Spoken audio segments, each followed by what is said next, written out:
I've had a couple. I don't mind Yeah, it. we get them every once in a while. It can be a nice change of pace. Absolutely. It really, really is. Okay, Darius, what's the last thing you remember? Um, we had just we had our aborted session. We had just arrived in, I think, the capital of Ustalav, Caliphas. Is that the name? Okay, they defeated the Headless Horseman. They have met the sheriff of Caliphas, and he they managed to talk their way out of, hey, we just killed a nightmare and a headless horseman in the middle of your streets. The next morning, they found out there was all kinds of commotion, and people have been murdered on the streets. And let's see.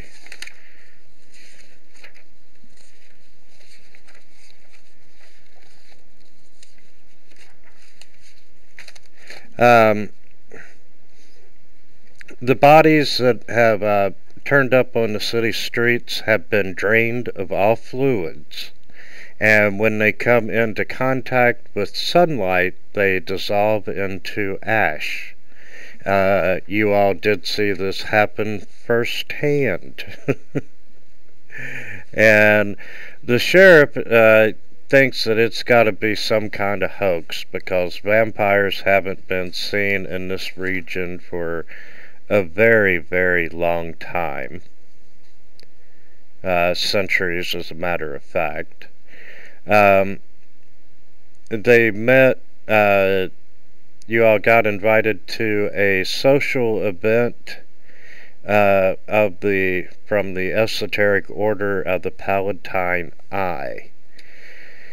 While you were at that event, and just because I know you take notes,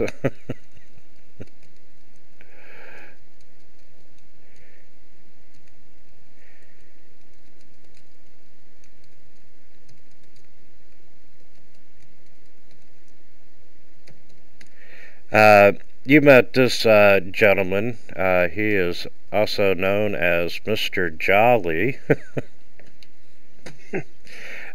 He is the head of the Royal Archives. You'll see why we call him Mr. Jolly. He is the head of the Royal Archives here in Caliphas. And you met this gentleman who is the actual head of this region's Order of the Esoteric Knights. His attitude is very similar to his picture there. And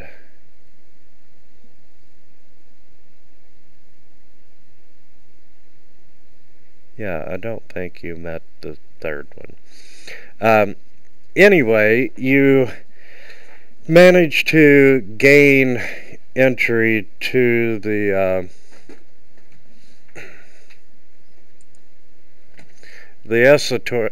esoteric order of the Palatine Eye. Their main location is the Heriday Theater.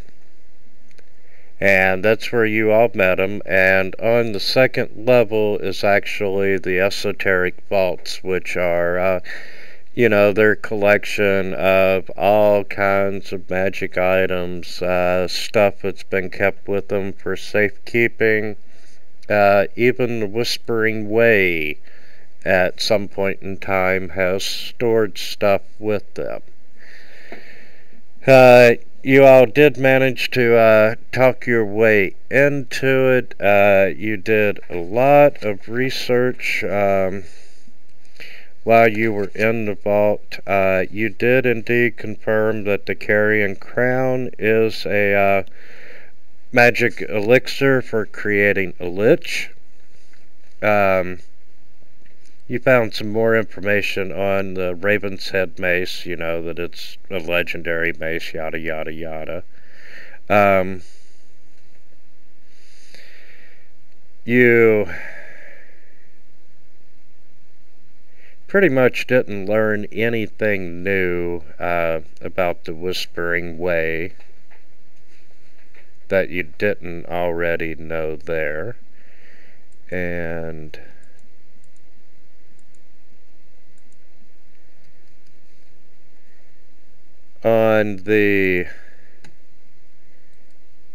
when you defeated the Headless Horseman, they found this pendant, and the skull and that ring rotates to match.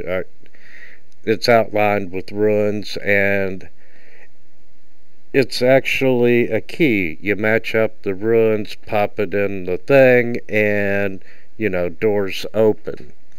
It's used by the Whispering Way to gain access to their secret locations and lairs.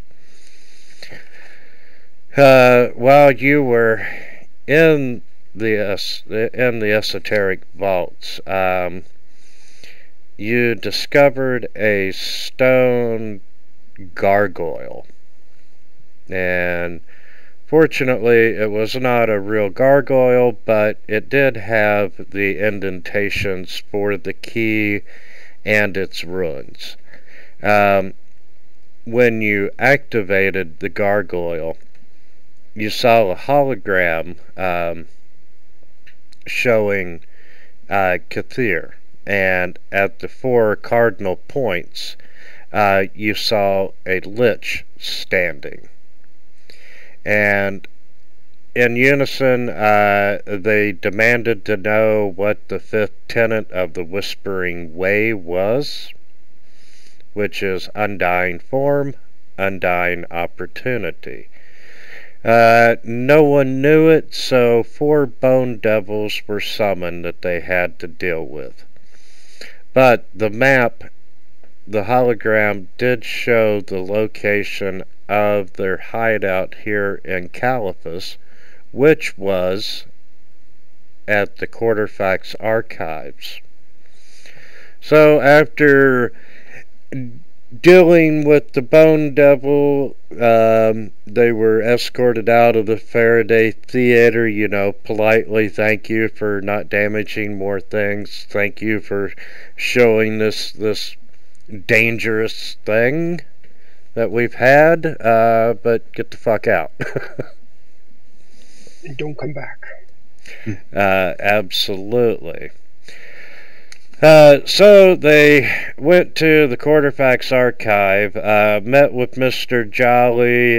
You know, he was semi-shocked that the Whispering Way had a hideout here in their archives. He gave him a note for the guards for safe passage. They found the older building and went down into the basement of where the Whispering Way had their hideout, and they found it abandoned.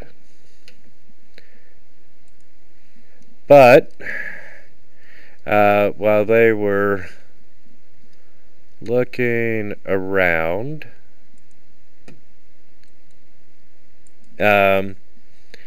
this guy showed up, and, you know, it said, you know, it seems like I'm not the only one searching for the Whispering Way. He gave his name, you know, said he was searching for his mother's killer, and overall, you know, maybe you can help each other. Through the course of it, he told you that the vampires here in Caliphus might be able to tell you where the Whispering Way went. And it's possible for him to introduce you all to them. You find out that he is a Damphir, he's not a vampire, but his mother was one, and he's got vampire blood in his veins.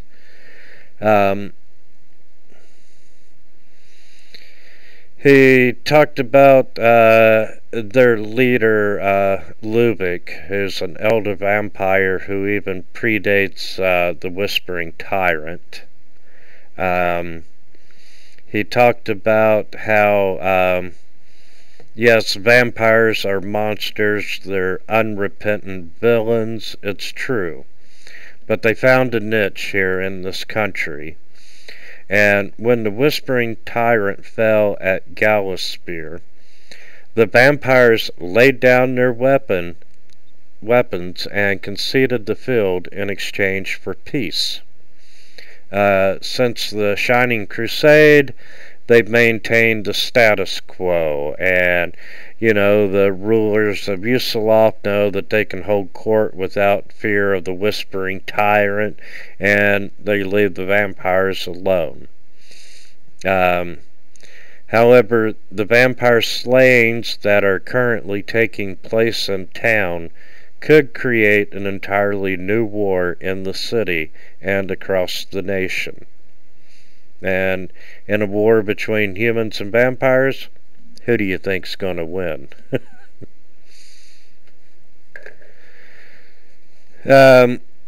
And overall, he doesn't give a rat's ass what your quarrel with the Whispering Way is. He just wants to find his mother's killer. And he has connections above ground as well as below ground.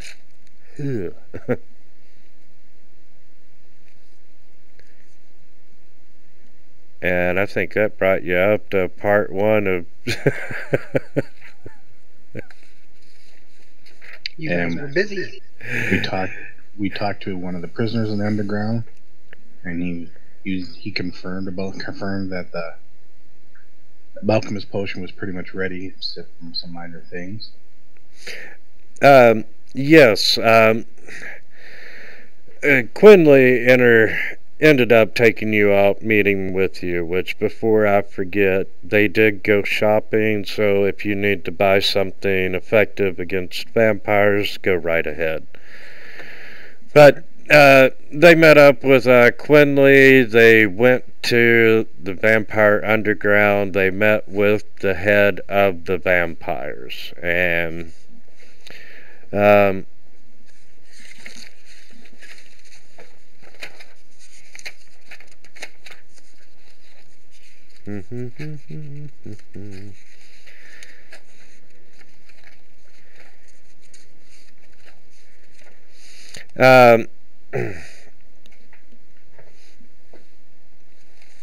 you told the head of the vampires that you might have information that you were told they might have information about the Whispering Way, and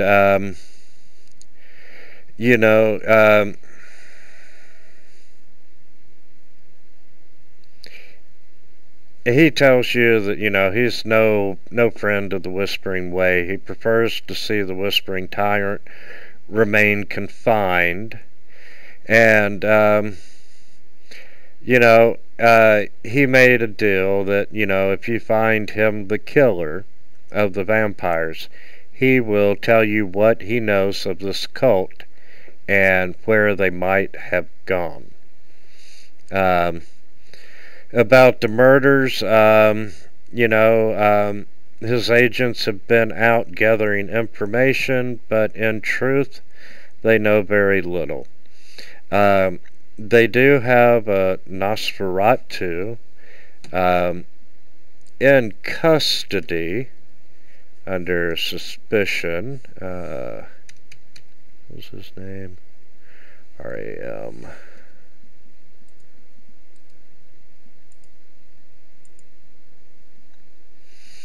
And if you didn't know, the difference between a vampire and a Nosferatu is the Nosferatus are generally older and they have none of the anti-aging effects that vampires have. That's one of the big key differences. Ramoska, he claims to have nothing to do with the slayings, but, he's played a mysterious game for many years, and one of the Vampire Lord's retainers have acquired evidence suggesting that some of the nobility of Caliphus are actually behind the attacks.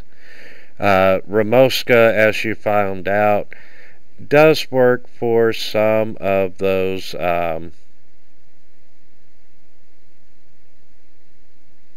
nobles. And you all ask about interviewing the people. He gave you 4 people to talk to. Lady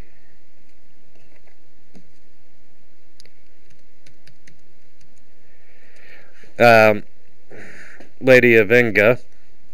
She knew many of the victims, and she's convinced that she's next.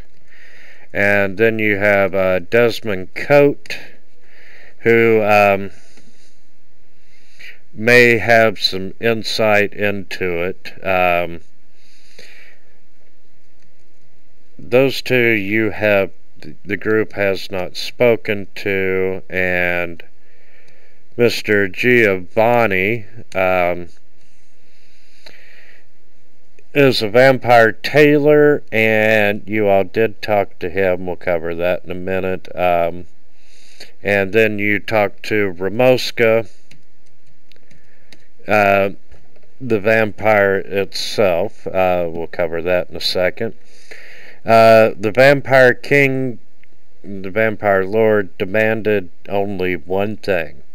When you find the killer, you bring him back to him.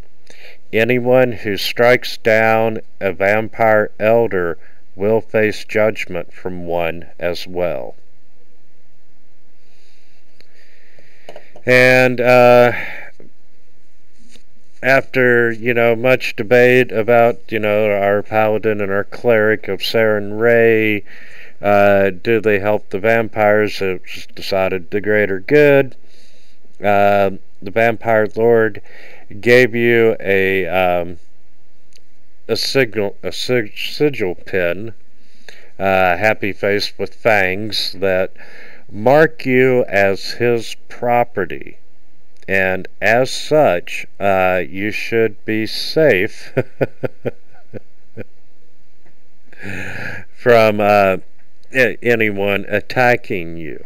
However, if you attack one, it doesn't matter who owns you, they are going to attack back in self-defense. The one thing he did say, it's okay if we leave the elder legless and armless. Just as long as we didn't kill him. Right.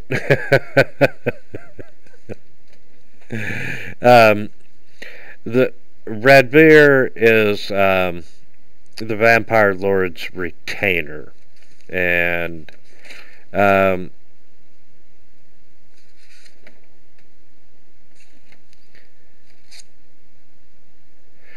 let's see. He spoke that,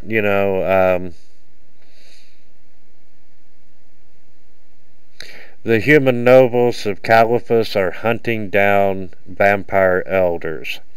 To support his claims, he showed you all some documents purportedly taken from several minor members of the aristocracy. The missives identify vampire elders and their lairs, and commission their deaths in an attempt to deceive the vampire, or deprive the vampires of leadership. Radvir claims to believe that Ramoska, a known servant of one of Yusilaf's nobles was contracted to carry out the killings. And the documents at the time look real enough.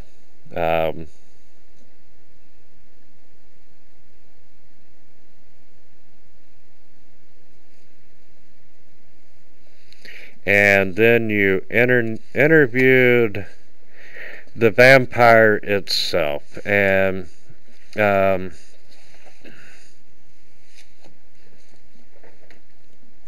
one of the questions, well, I don't think they asked, but a Nosferatu, that kind of vampire, cannot turn to mist. It can only take the form of vermin, and neither rat nor bat, centipede nor spider can pass. He can only take the form of vermin.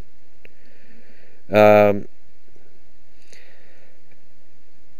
vampire leader suspects that, he had something to do with the murders. He says that, the vampire lord is scared, and he's an outsider of the clan who serves a powerful master, and the vampire lord feels threatened by this. And, he needs a scapegoat, and Ramoska fits the role well. And, of course, his recent work for the Whispering Way might have had something to do with it as well. Maybe. Yeah, and he talks about, he's both a student of the arcane and an alchemist by trade. And the Way hired him to test the potency of the potion that they were creating. And, he even had said that it's a powerful mixture providing a path to leechdom. And,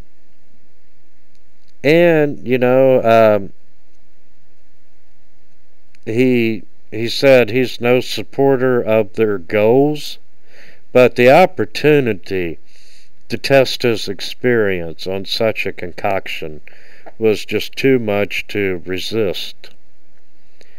So,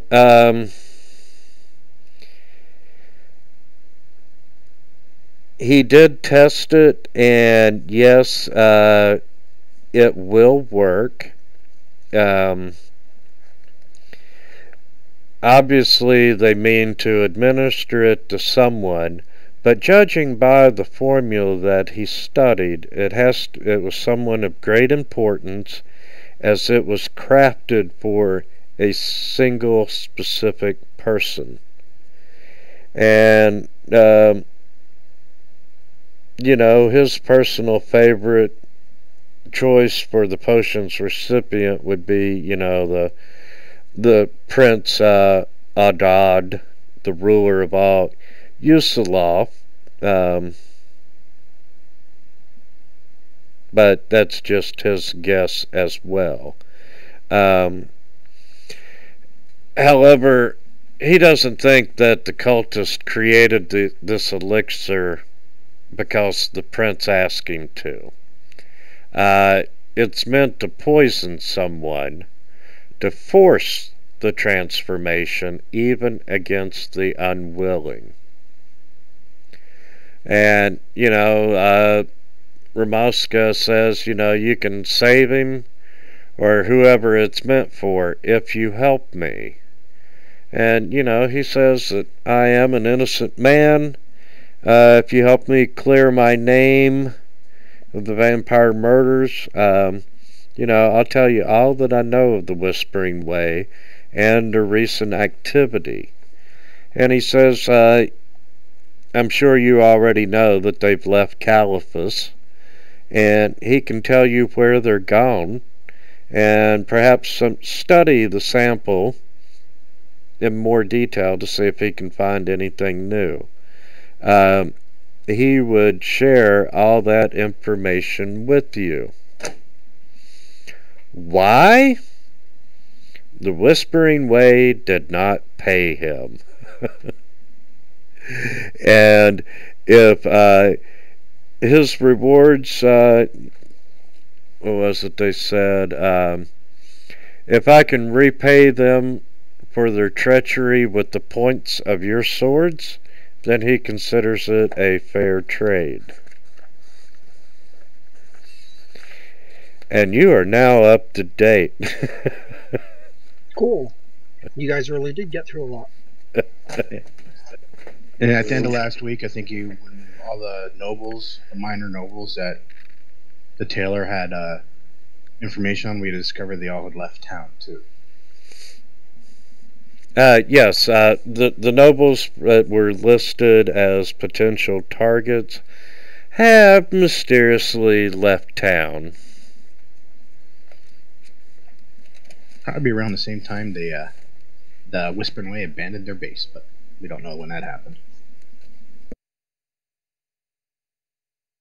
I think we were just investigating one of the names or something. We were getting ready to leave. We were just getting and talking to this Giovanni dude. I'm pretty sure that was the last time. Yeah, we had just finished talking with Giovanni, and I think we still have that one who thinks she's next to die. Yes, you have Lady Gendra or whatever, Lady E, and Desmond Coate left to talk to. The lady is in the apartment complex, and Desmond is in the main cathedral.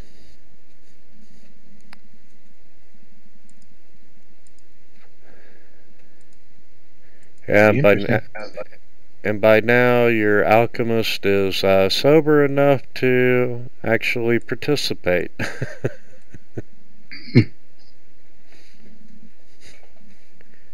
As I stagger about them. So, do you want to do the cathedral or the apartment? The lady or the guy? Which is closer? And I'm pretty sure Darius doesn't have 92 hit points. Well, no one's healed him. I have severe case of alcohol poisoning. I know at one point you lost your head. My Tomb of Annihilation game, I killed a player, and he made a new character, played 1 week, and was out the following week. So, hey, the party's short, no, I'll play him. Ended up killing the guy. Oh dear. So, I didn't play you, Darius. And Saturday night, my other deadly alchemist, I beat the tar out of him. He was down to 7 hit points left at 11th level.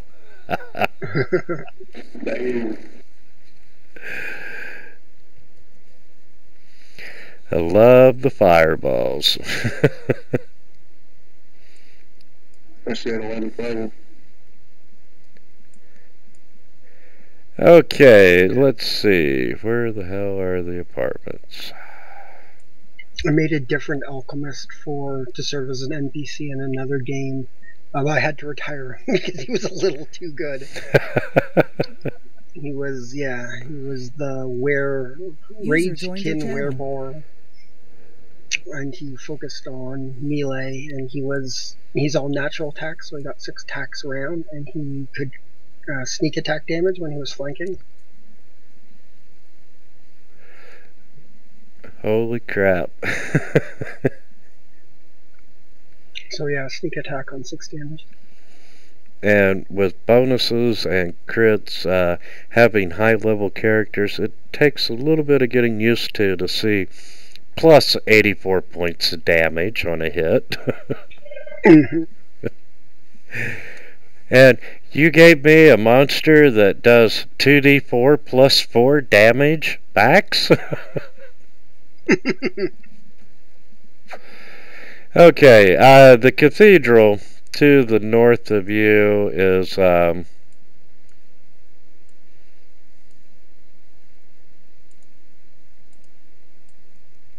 actually closer.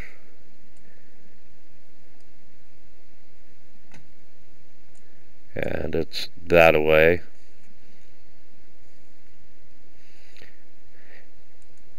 And as you leave Revere's room, you see a vent shaft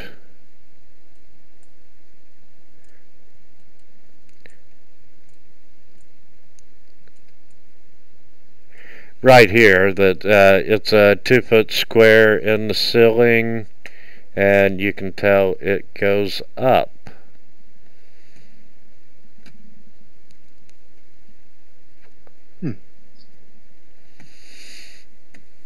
Can we see this open sky, or do we feel wind coming through it?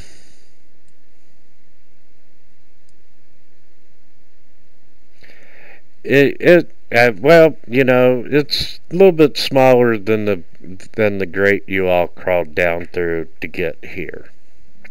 Out of character, the vampires, they don't even bother with the grates. They just turn into gas and out they go.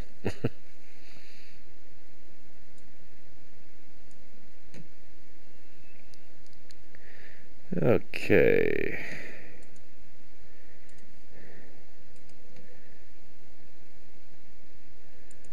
That's the cathedral.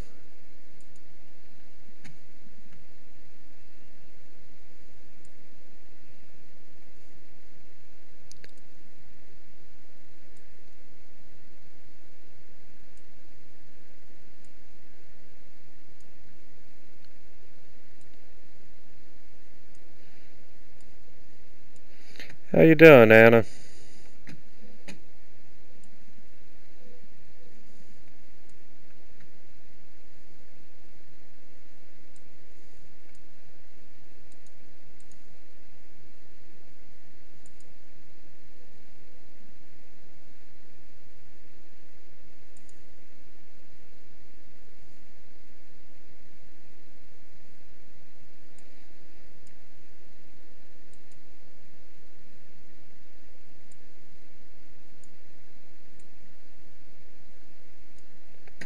Okay, you all make your way over to the cathedral, noticing the vent shaft on your way. And as you enter the cathedral, you see a small shrine standing in the middle of this large chamber. And centered on the statue,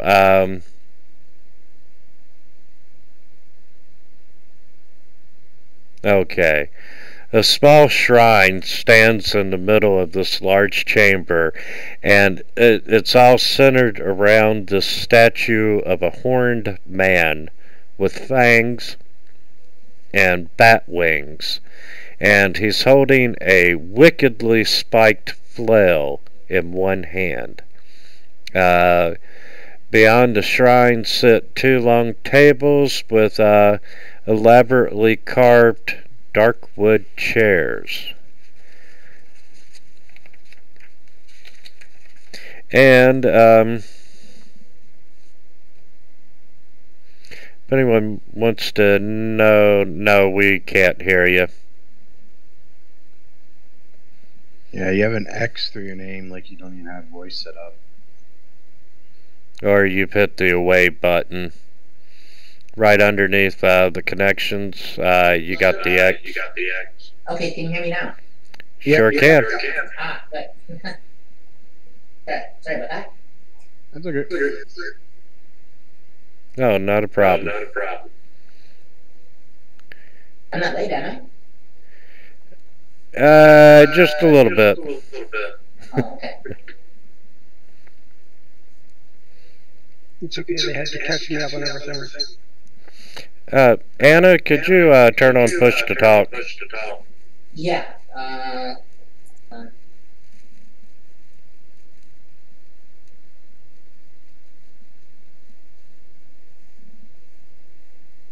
where do I do that? What, in TeamSpeak, it would be Tools, Options, and Capture. Capture,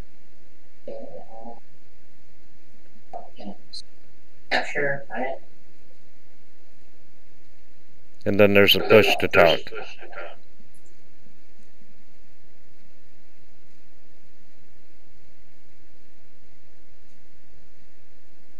It's a radio button. Ah, you found it. Yes, he did. Okay.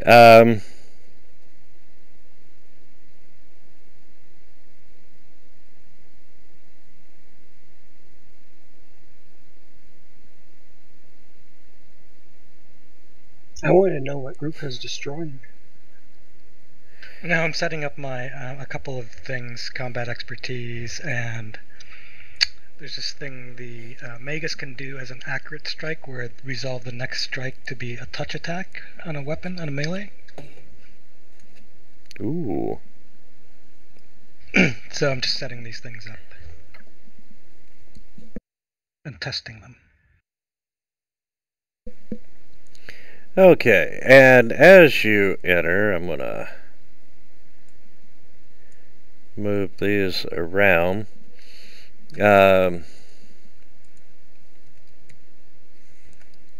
You see Desmond Coat.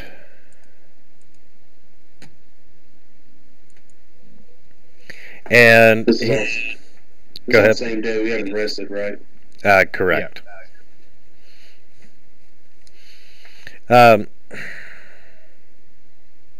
He looks like he's been snacking.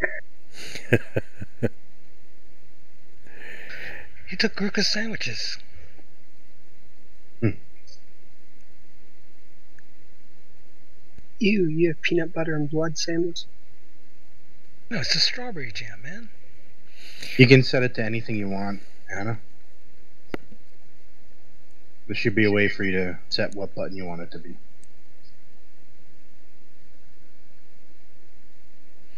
And So yeah, right beside the push to talk radio button, there's that button there lets you decide what button you want to use. And since we're walking into a cathedral, would anyone like to throw a knowledge religion? Yes, sir. Sure. My +3 will help. Okay, I think I got it set up now. Yeah, we can hear you. Okay,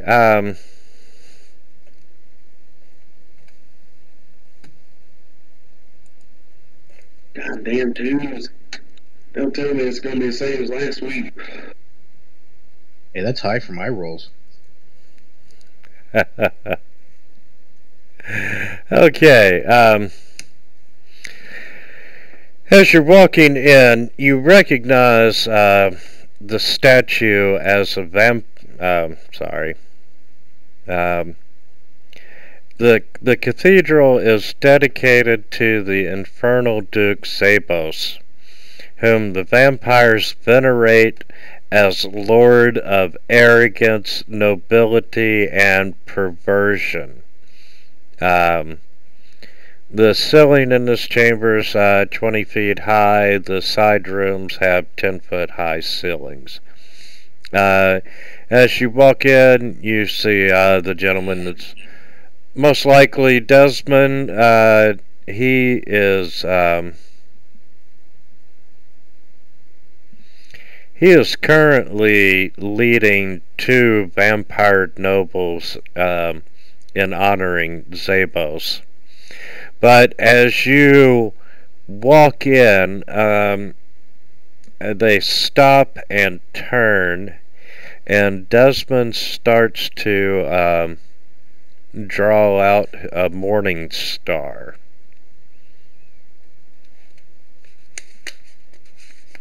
Yeah. Show him that. Yeah, he's like, how dare you defile our temple?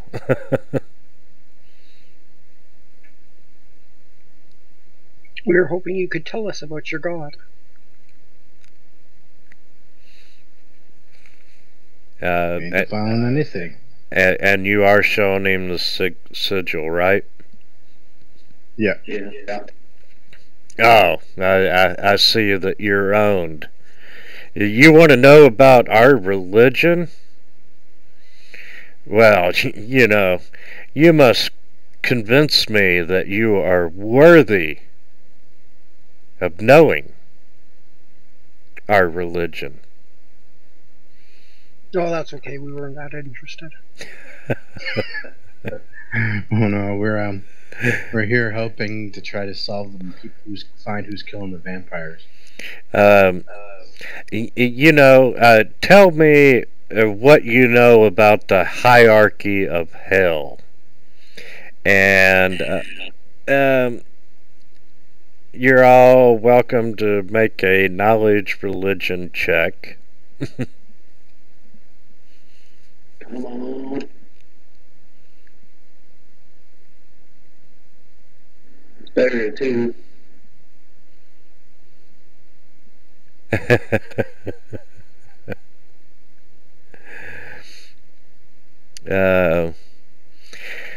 He's like, you all don't know a whole lot about the hierarchy of hell, do you? Does that make me start spouting off? Okay, first level you got Asmodeus, and then second level blah blah blah. Do we look like devils to you? Maybe another time we can learn of your religion, but now we're on official business. We need to learn from you so there's no more mass killings of vampires.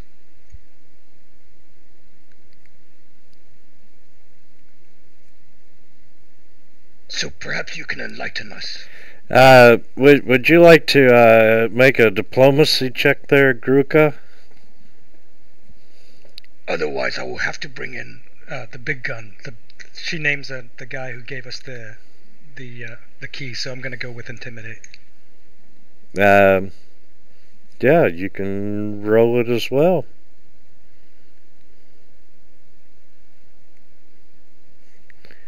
Nice.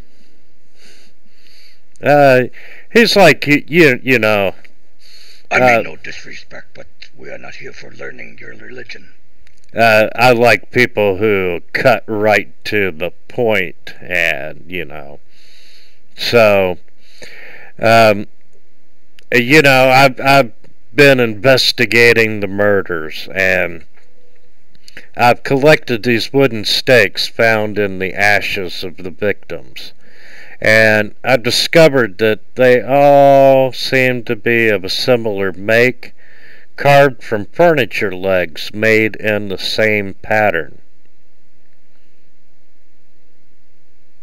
Furniture legs? From another temple? From another church? I don't know where they come from. They're just chair legs. But they are all very similar, and he walks over to a table and digs around, and he pulls out these stakes, and indeed allow me. She reaches her hand out to see if he can to beg him to let her take a look at it. Yes, and he very politely hands them to you, and you do see indeed that they all do appear to be made from the same type of table leg. They've got the same designs on them. Do they look well crafted? Oh, sorry, go for it. Either I'd like to check Arcana to see if there's any magic on them, or nature, something about the wood, or perhaps someone do local about where these tables come from. Give me a second.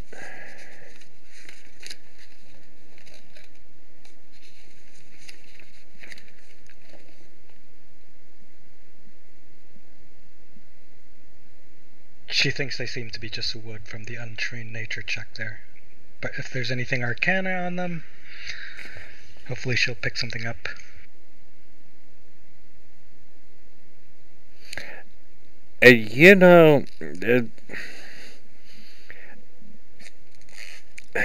you have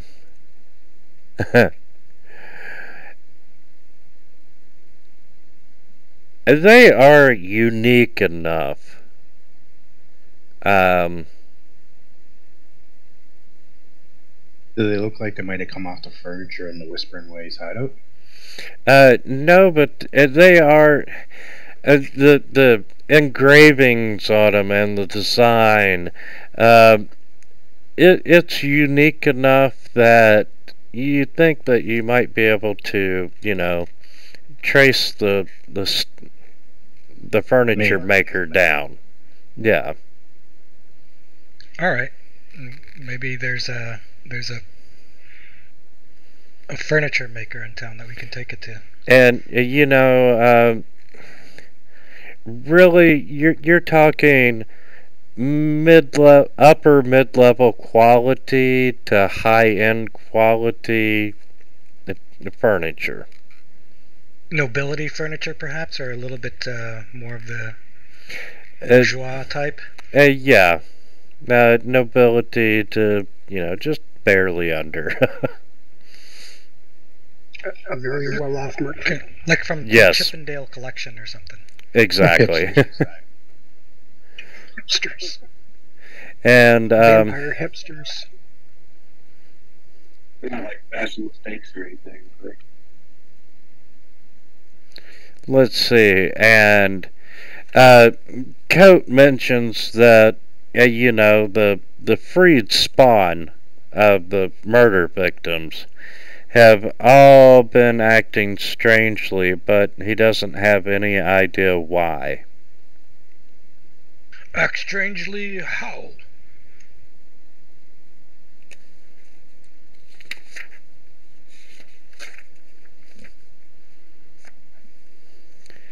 Let's see.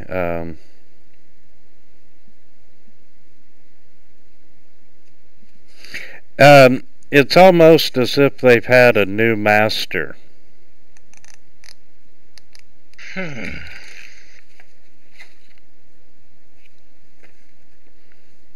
And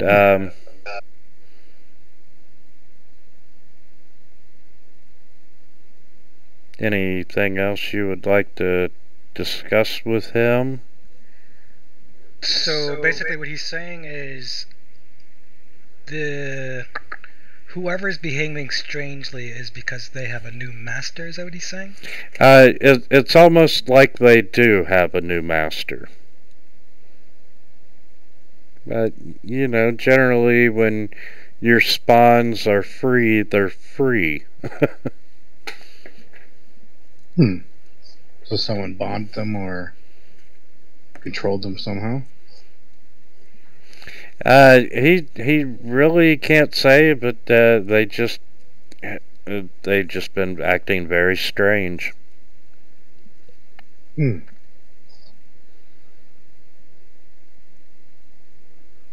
Maybe someone's turning their spawns on their masters. How does one get their spawn, or how does a spawn get another master? What is that process? Is it like a trade, or do you have to kill the other master and take their spawn, or how does that work? New blood infusion.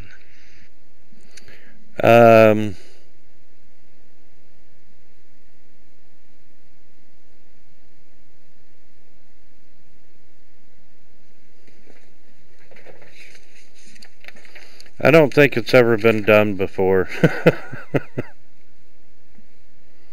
Which would be why he's so taken aback. So maybe this is something we need to investigate how it was done. It's probably some type of magic. Yeah, I was just thinking some kind of necromancy.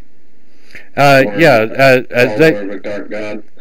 They should have been freed by their master's deaths. We pretty sure there's 4 liches in the area, or were at one time.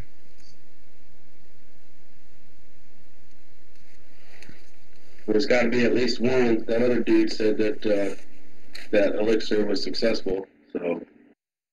Oh yeah, but that wouldn't make a lich. I think that started the process.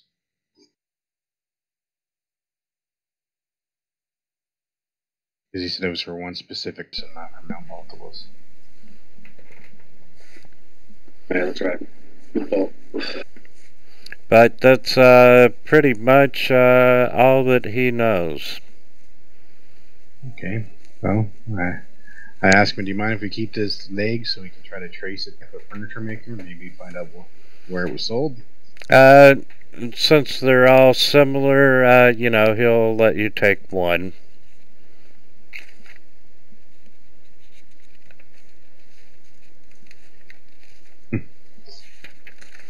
Yeah. So I guess that's about it. We ask him where the lady is and see if we can figure out why she thinks she's next. Yeah, they give you directions to the lady and...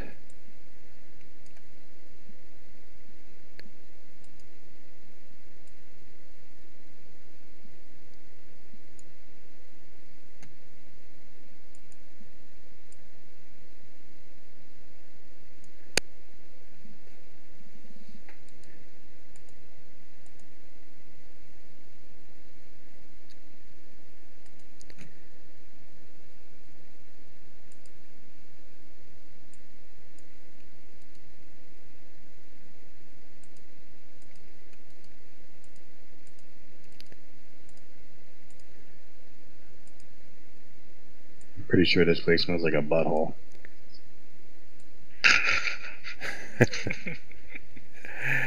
It's aromatic to say the least. And let's see. That's that. And I need...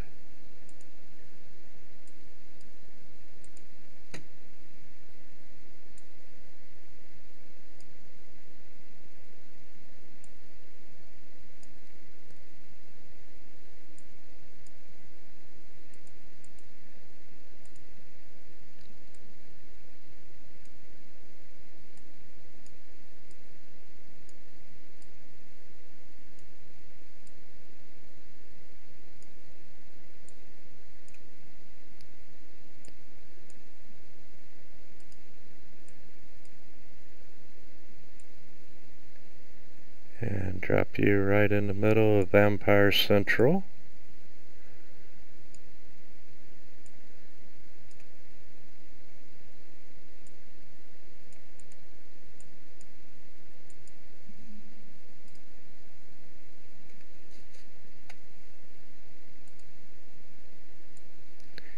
And this is a receiving room to the lady's apartment. And you see comfortable chairs and small tables decorating this opulent chamber. There's a plush rug covering the floor. There's sounds of music and laughter emanating from the doors to the south.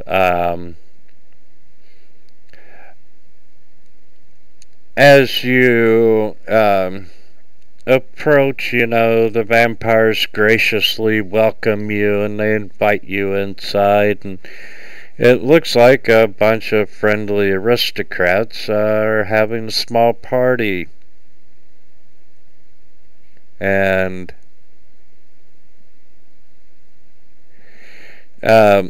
when they see your signets, oh, okay, apparently you're here on business. How can we help you? Come to talk to the lady to see why she thinks she's the next to be killed. We're here to hope to maybe prevent it.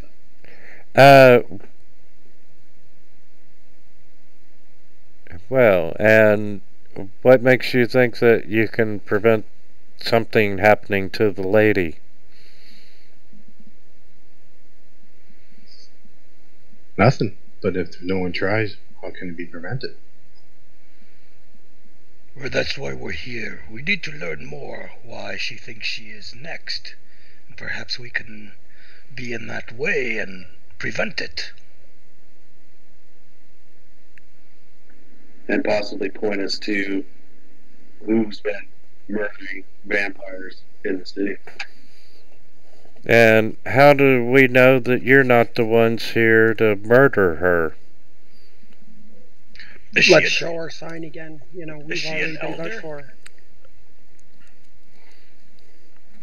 Is she an elder vampire? Yes, I would say so. Well, we have no reason to war with the other elder vampires. And should we kill her, we have the whole elder vampires on us. We have no reason to want that. Are these nobles elders? You hear one of the nobles that you're talking to say, "Yes, my lady." And Gruka, it's obvious that she is not talking to you or Anna. And she's like, if you will follow me, and I'll take you to meet the lady. Very well. Avenger, I guess. As you step through the curtains, you hear lutes and harpsichords filling the air in this well-appointed chamber. There are several figures dressed in finery befitting nobles of Yusilov's ancient past, and they are dancing on the floor as you all come in. I'll tell everyone, try to stay within 10 feet of me. And We'll stand there until they're done, unless if it goes on for hours.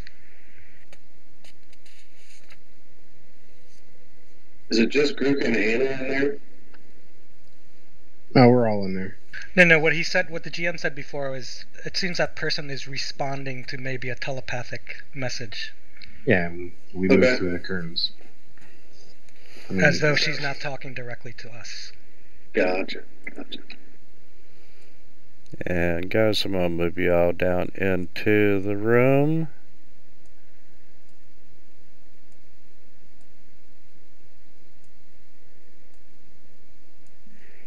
And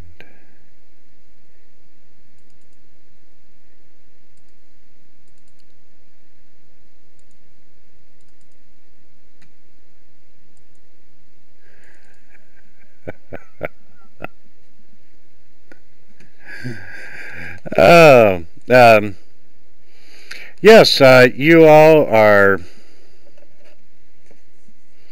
And she's dancing, and you know she's aware of you, but she ignores you for just a little bit, and she's twirling and dancing and yada yada yada all around the floor, and she gets twirled off by her partner, and as she comes, doing the pirouette or whatever it's called, over to you, Damon.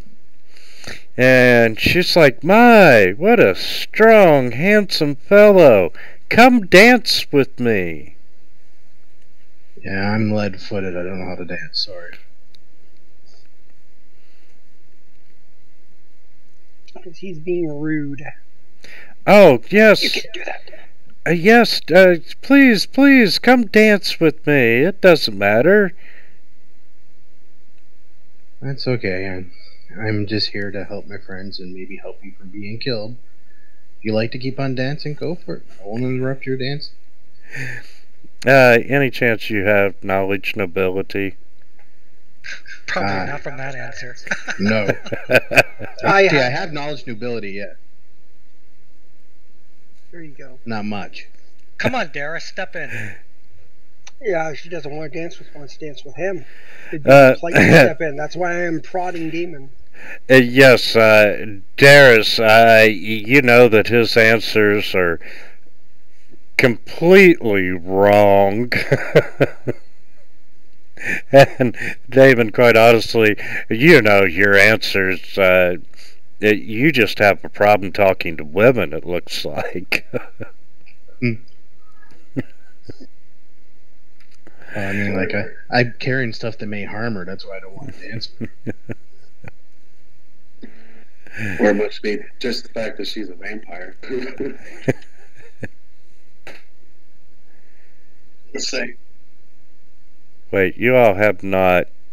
No, that's the other game that one of them had to dance with the vampire, and during the dancing, she's like, I'll tell you everything I know, but I want to drink a little bit of your blood.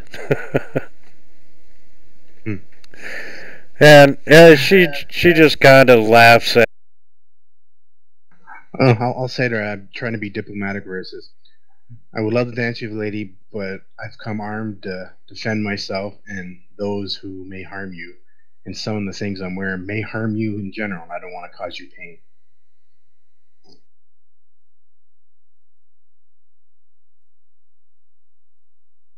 You're such a fine dancer.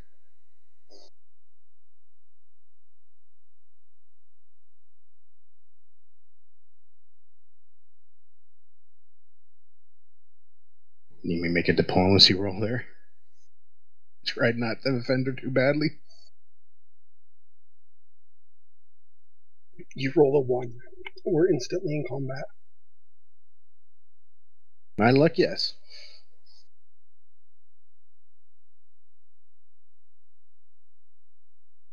Oops, I think we might have lost Winter.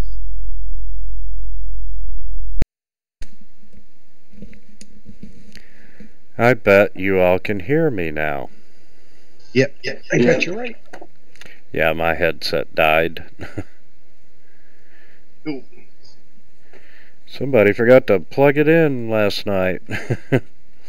But anyway, Kyrus, she's like, how about you? Will you dance with me?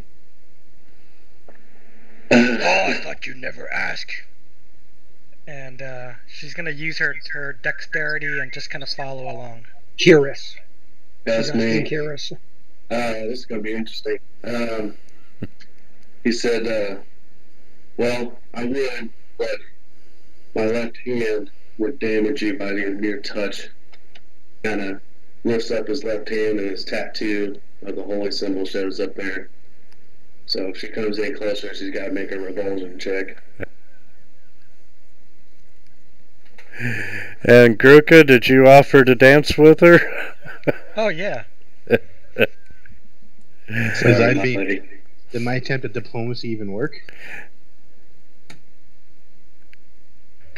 Gruka's actually eaten us. Gruka's actually leaning towards that way anyway. Well, she wants to be a vampire? A little bit further. A succubus. And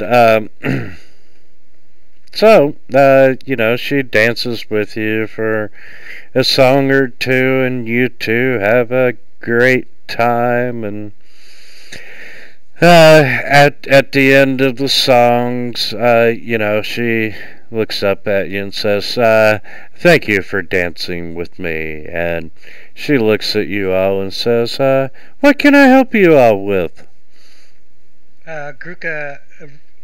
Gruka's hand that's been holding her to Dan hasn't let go yet. The hand that's resting on her derriere, but slowly moves away. Yes, we are here for...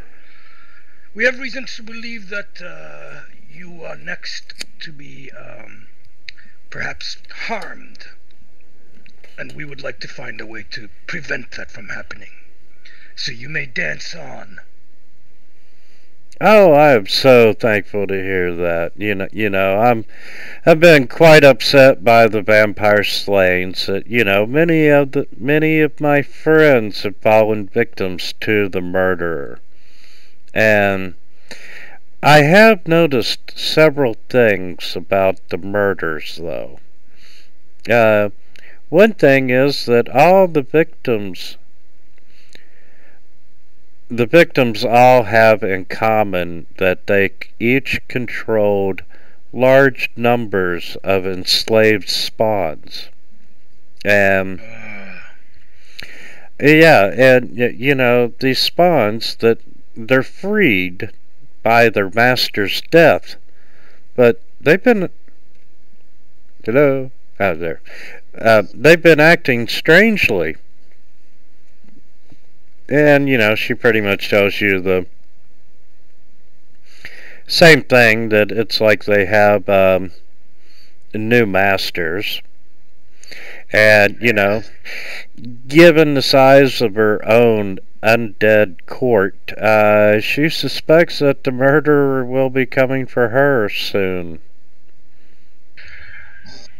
Perhaps I might not understand the way spawns work with the vampires and their lords, but let me take a wild guess here, as I'm coming to perhaps a conclusion of why this is happening.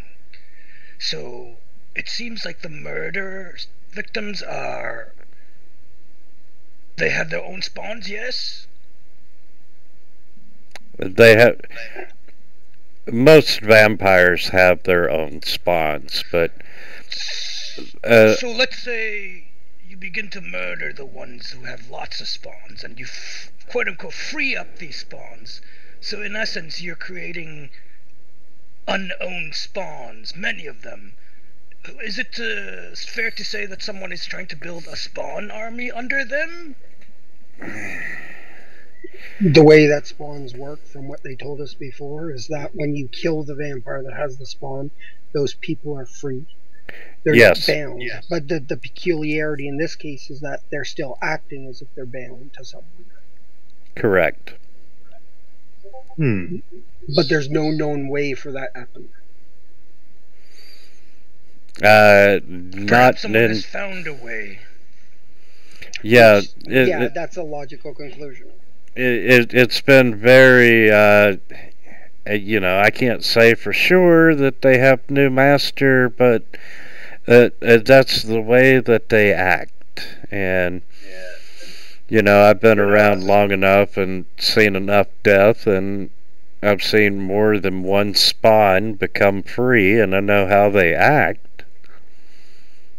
And in all your years of life, you ever known another enslaved spawn to be re-enslaved? No. My next question, my lady, and sorry for not dancing with you, because I'm afraid I would have harmed you if I did. When the other previous masters of these slaves, did you guys see the bodies, or were they instantly turned to dust? I personally haven't seen any of the bodies, but when they come in contact with sunlight, just like all of us, we turn to ash. Is there a chance that they're not actually dead, but they faked it? It's very doubtful, because you know, our what the hell you call the people that serve the vampires in the daytime? Familiars. Thralls, yeah. Yeah, our thralls have, you know, they've been to the crime scenes, and they've seen firsthand, you know, they've recognized these people. And see them turn to ash. And, you know, I have found a pattern in the slayings. And that, you know, namely, many of the victims have disappeared after hunting in Restoration Park. And, you know, it's led many of us vampires to avoid that area, because they don't want to attract attention. So the murderer might have a hunting ground. Would you know the exact number of spawns that have been re-enslaved or gone? Are any down under here in the Vampire Underground with you guys, or off somewhere else? I, 'Cause,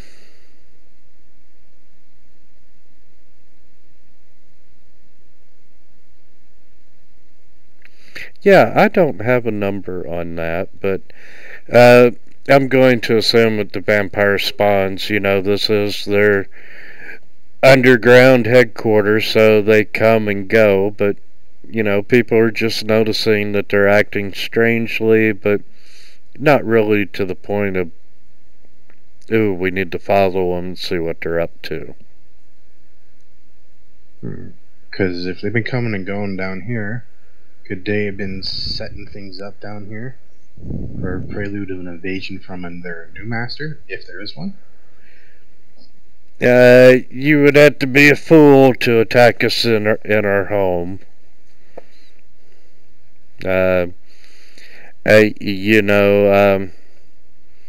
Radbeer and Desmond, they both are suspicious that, the city's nobility is behind it. And, I don't know that the Renfields are, sorry, that the Spawn are acting strangely, and, the murders are connected.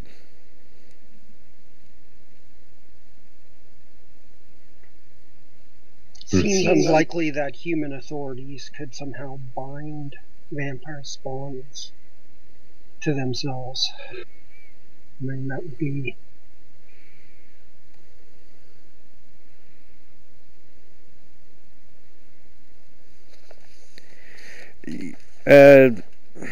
I don't know of any way, because, our vampires are, we are pretty all powerful undead. Yeah. So I'm taking it that everyone who's been attacked has been, like you said, they seem to get attacked. Are they attacked in Restoration Park, or are they attacked, somewhere else, but they visited Restoration Park recently? It looks like they've been attacked in the park, but the bodies are... It's almost like they're kidnapped and then... Gotcha. Taken somewhere else. Yeah, let me pull up that story entry.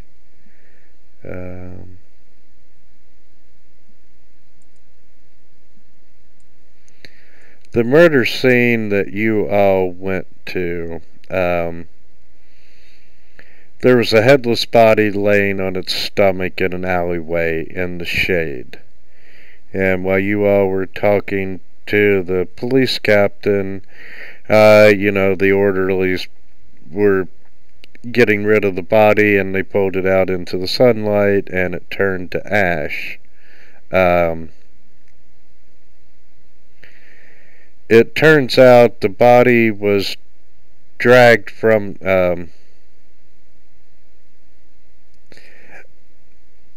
the body had fallen from the rooftop, and up on top of the roof there were two large piles of ash in the shape of humanoid figures that were stretched out in the morning sun, and there's a wooden stake buried through each part of where the heart was.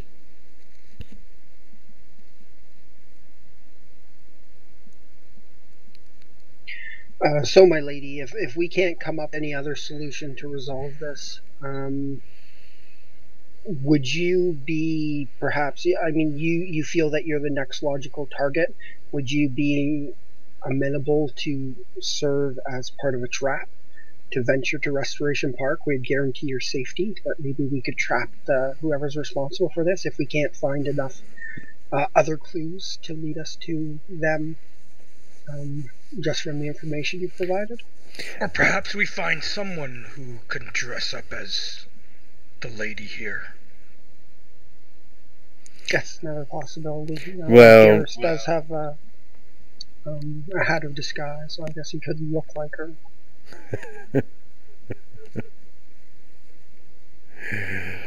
Okay.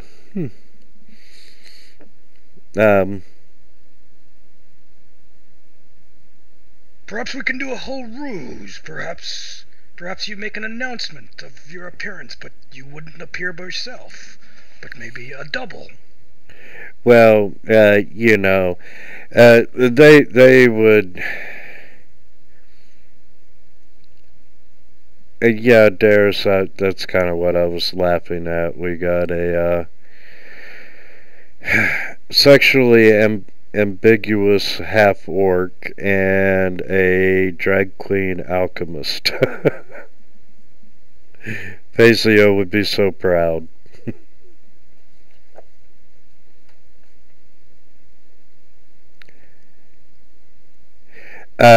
They would recognize anyone as not being me, and you know, I'm more than happy to help you lure the killer into an ambush.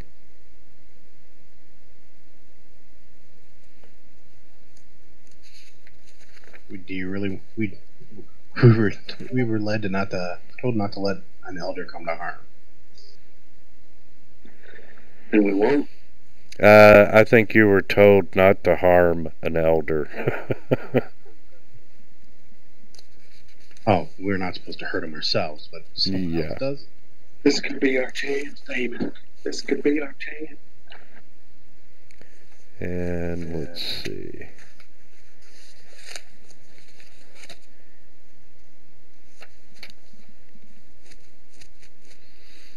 But yes, if you can find, you know, if you can come up with a good plan, she would be more than happy to help you the following night. That still gives us some time to see if we can find enough information to figure out who the killer is without resorting to that. But at least we have that as a backup. Yeah, we'll need a way of communicating. So maybe she volunteered. She said she would be happy to. My lady, perhaps you have a function coming up, or a function that's held by vampires that you can make an announcement of appearance. Well, you know, it's been a while since I've been out eating, so you know, I can make it known that I'm going hunting in the park tomorrow, without making it look suspicious. Oh, one moment, my lady. And Gruka signals the other guys to the side. She's going hunting. Do you have a problem with that? She can probably hear us. Supernatural senses. I'm gonna give her that benefit of doubt. She said she was going hunting. She says she's going to tell them. Well, she never actually says that she has to go hunting. Just that, you know, she hasn't eaten in a while, and she can say that she's going hunting. Hopefully, we can, you know, catch the killer before it comes to her actually hunting someone. Oh, I want you to keep that in mind. That it may be an eventuality, and you have to deal with that. I don't know that some of our party could. She looks around at everybody. We'll cross that bridge when it comes to it. She offered to be bait if she gets killed in the process of that bait. I mean, we didn't kill her. Yeah, that's the main thing.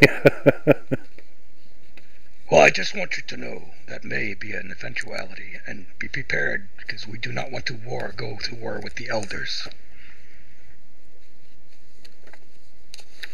She's supposed to be the bait. I think I'm not ready to be bait. Maybe able to kill two birds with one stone. You know what I mean? All right. Then we should go investigate before this trap is set. Ambush is set. I'll ask her what time should we meet you in the. Tell us when a good time. Go hunting. Where are you staying? We tell her where we're staying. Okay. I'm gonna buy garlic on the way back and rub it all over my walls. She's like, I will meet you tomorrow night when the sun goes down outside of your inn. How long? When did she say? Sundown. Yeah, sundown. Today? Today? Tomorrow. Tomorrow night. Okay. Very well, my lady. All right. And guys, do you mind if we take 5 minutes here? Not at all. No. Thank you. All right. Thank you. Now, Anna, we know that garlic repels them is one of their things.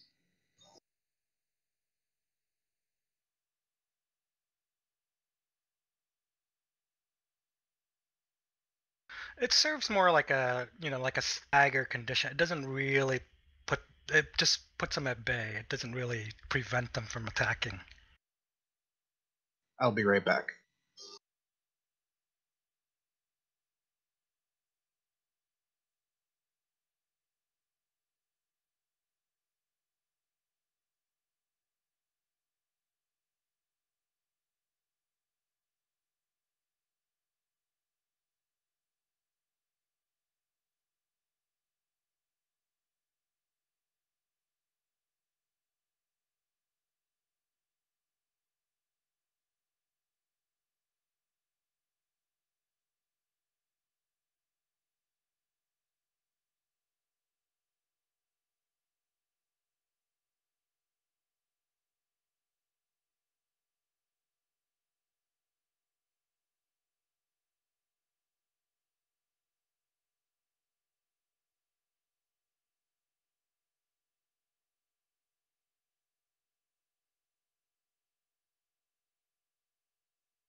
Okay, I'm back.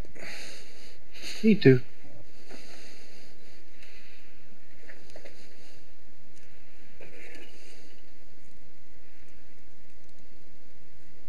Oh, we took a small break, huh?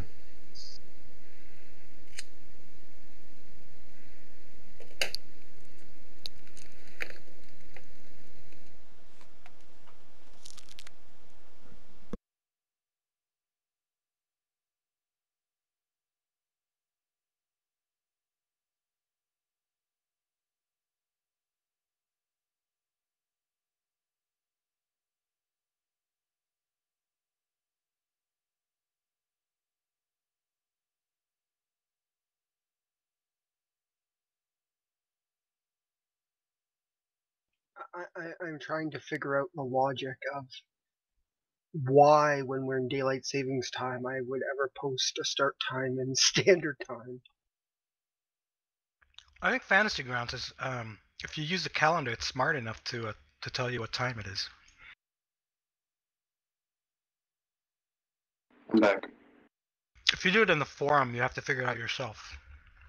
It comes down to whether you've set your location. It won't figure it out if it doesn't know where you're located. I think there's also a preference in Fantasy Grounds for you to set it to your time zone. Yeah, if you don't set it, just list it in Greenwich Mean Time. I do not care for their calendar at all.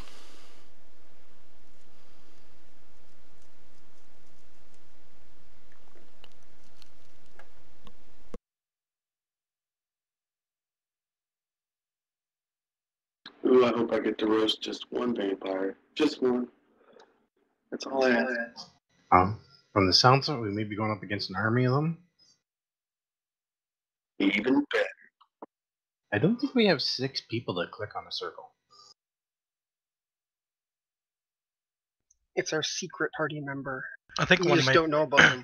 I think one might be the GM. No.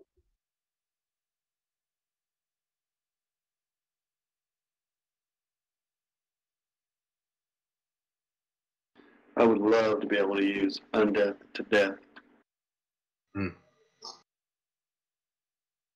40 feet, anything, any undead, 90 hit dice or lowered, up to a total of my caster level, dies.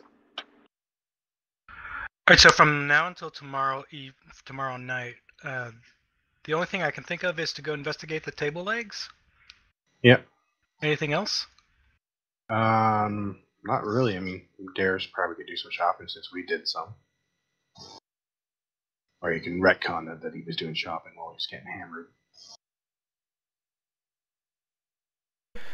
Absolutely. You may want to stock up and...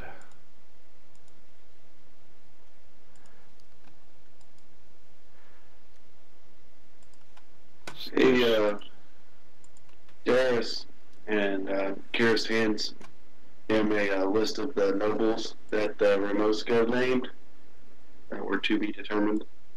Do any of these names have any commonalities that you can think of? Nobles? No. Could we also perhaps go to, where they last were, if like they held a public office or something, to go investigate their place of employment? Okay. And... Or maybe visit their homes or something. What, the nobles? Yeah. Yeah, there are homes that they've abandoned. Yeah, we could probably do that. Or went on vacation from. Okay, you all finish up with the lady and take off. As you exit the Vampire Underground, Quinley says that he will meet you at your tavern tomorrow. Okay. And he goes his own way. Before he goes his own way, Gruka will ask him, Quinley, did you pick anything up? What do you make of all this? It's good leads in order for me to find out who killed my mother.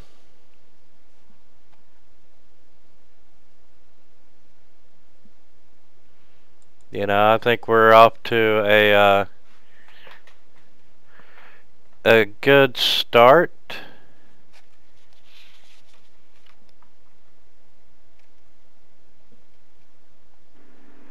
Your mother was one of the murders in town, right? Yes, she was. Did you know how many enslaved spawns she had? No, but my mother was, you know, quite old, and I know she had a lot. She was an elder? Yes.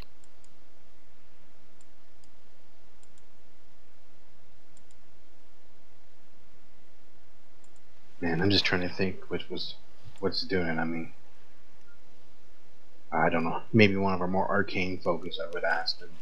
Is it possible for a necromancer to take control of a spawn? Vampire spawn? Powerful enough necromancer? If it was, the vampires would probably have already known about that possibility. Well, maybe clerics of dark gods are known to be able to control undead, much as I am able to heal with their divine. We can talk to Jolly, see if he knows anything. Alright, should we go investigate the table legs? Yeah. So we should look for an upscale furniture store. Yes. Probably go to the more affluence area of this place. We go to the Upper East Side of this town. Okay. Give me just a second. What is this town called again? Calapass or Calapass? Oh, we'll go to Caliphas Heights or something.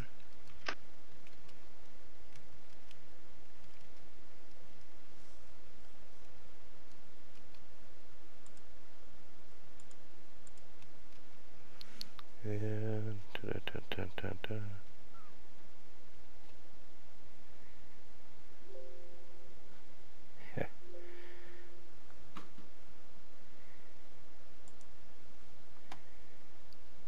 Also, Winter, if it helps, if you already have something in mind for per session, and we, you know, like I don't want to feel like we're gonna derail you by taking, you know, like somewhere else where you're not prepared for it.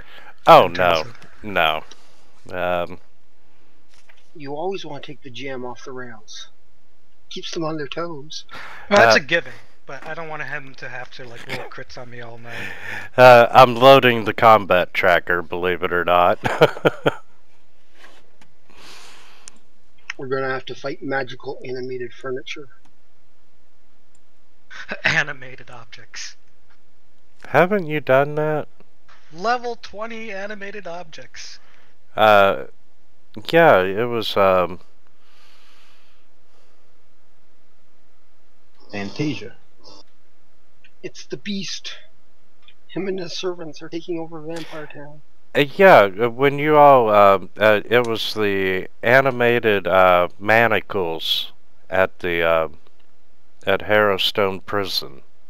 No, that's right. That was before my time, That was the first book. That was a long time ago. Yeah, the most fun thing to fight animated object wise are chairs. You don't want to rest? You're gonna have a rest. Sit down. We can always cut some rugs too.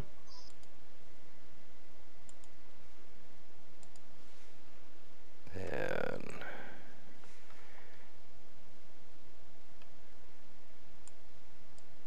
As long as they don't start singing Be Our Guest, I'm alright with that. You know, the only thing that only ever disturbed me about Beauty and the Beast is that little kid cup with the chip in it. Does that kid die when he comes to be human again? Right? Or have this big No, he'll just have scar? No, he'll just have a chip in his shoulder if he comes live. It's It's a more chip like in a- his tooth. Actually, he's missing a tooth. Ah, Okay, give me just one more minute and we'll be ready. Yeah, if we ever run into like a scenario where they all break out into singing and what have you, we'll just cast silence. as we're walking around looking for this furniture shop, I'll just say to the party, if we catch this person and we return it to them, we do not go back down in the layer to return it. They come up to us. Because there's no way in hell he is letting us out of that layer. That sounds fair.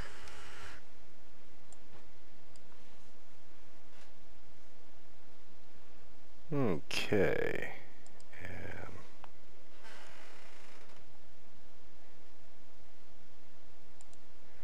Sorry. That just means we get to burninate some undead, man. I know, but we need an open area. We need a more easier area to deal with them. Confined undergrounds with them gonna cause us problems. Yeah, we need more neutral grounds.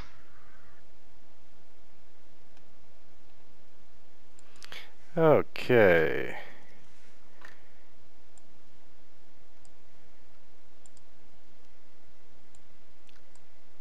Unless I can do like some type of Death Blossom Holy attack, I don't really want to risk being in a vampire underground.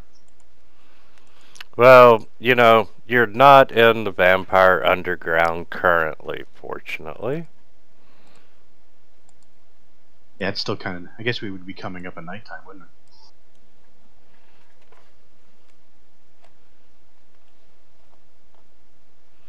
Yes, it is most definitely nighttime by the time you get out of the underground, and you know, you're walking through the streets and you're talking back and forth, passing the stake amongst you all, you know, just looking and so forth, and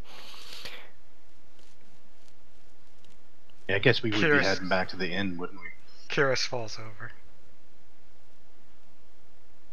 Since we couldn't really find anything in them at nighttime. Kruka's also not walking in fireball position. well, Just you know, just kidding. Everyone, make sure you're at least 20 feet apart at all times.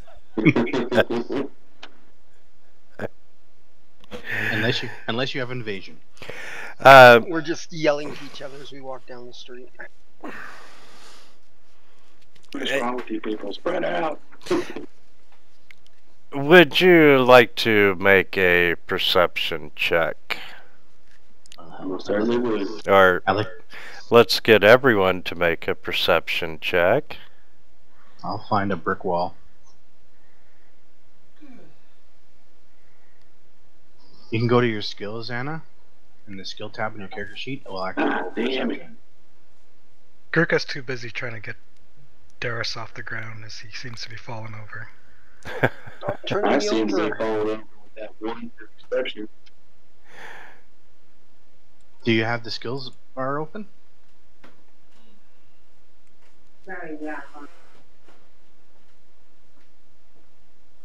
Yeah, if you go to the skills in your character sheet, and you just click on. Is your character sheet open? You click on.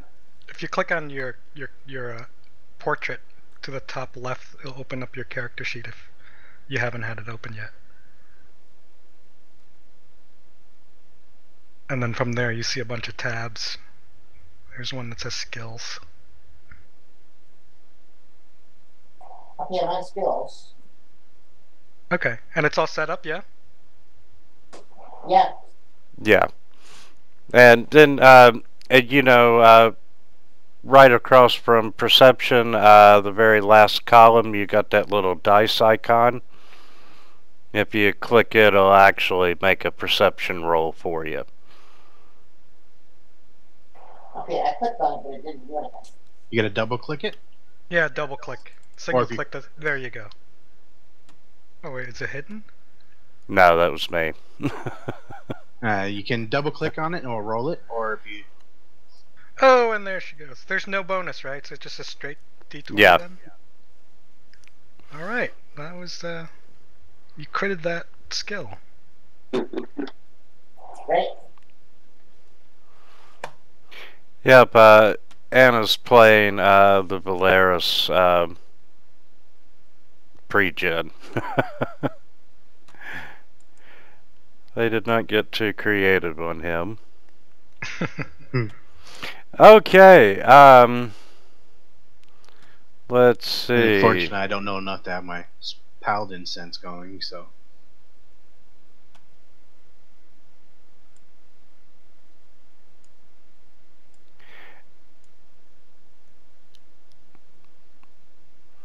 Okay, and while you're at it, let's everyone roll for initiative as well. Here comes my 1. Why did it roll twice? I have 12, not 20. There's the 1. Still beat Damon though. And does anyone have the ability to sense undead at a distance? Should, if it's 60 feet from Gruka, it should vibrate. Oh, she has the amulet. That's right. Is Quinley on the map with us? Is he hanging out with us? No, No, Quinley left Okay. went his own way.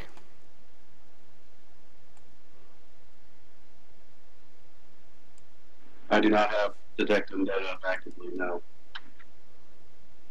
Yeah, the Headless Horseman's amulet. Where do I find initiative on here? Your character sheet, main tab. Yeah, I'm looking at the main one. I see Will, Reflex, Fortitude, SR. It's right between your AC, where the roll where AC is, and where your stats are. It goes initiative, melee, range, and combat. That's it.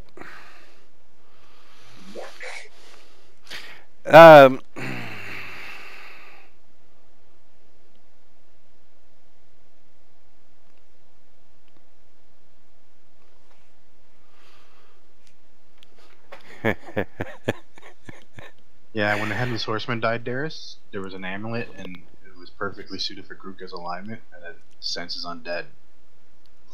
It And it glows. vibrates. Well, she put it on vibrate mode. It's supposed to like, it's like Sting where it glows or something. So, if there's no undead in the circle, you're not vibrating. Sounds good. We're just walking around. I am just confirming that.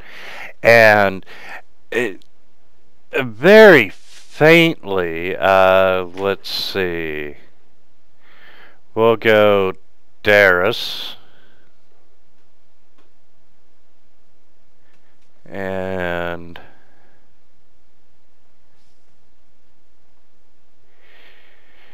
Darius, you hear the faint sound of you hear the faint words of magic being whispered into the wind. It's a fireball! Everyone scatter!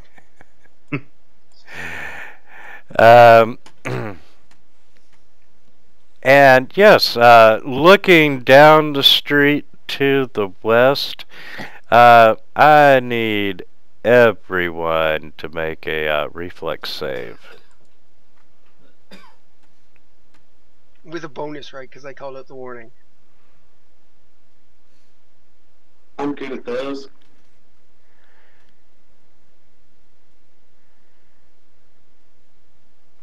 Jeez, I actually rolled a 26. Wow.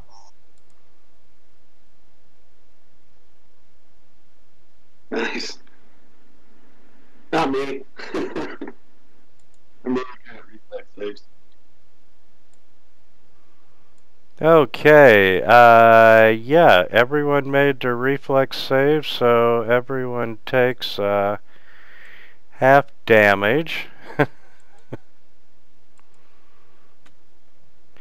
But right in the middle of you, a fireball explodes. No way! Shut up. You gave him the idea. I blame you. Gentlemen, I would like to point out that that is rules as written. Or the AP as written. It's okay, makes sense. And unfortunately, you do not see who cast it. Do we see what direction it came from? Yes, it's coming from the east. West. Sorry, west. Unless, I mean, some of the maps are all turned around and north is actually down or off to the side. I really wish Pies would look at that. 15. But we are now... Actually, I would have only taken 10. I've only taken 5. I have 5 fire resistance. Okay. And I got 10. And who's got 10? I do. Here's.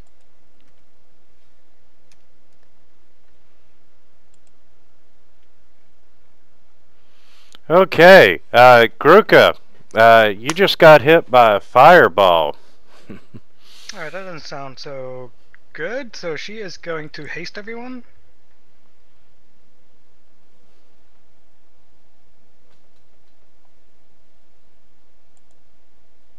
Woohoo! 40 movement now. Oh, for me.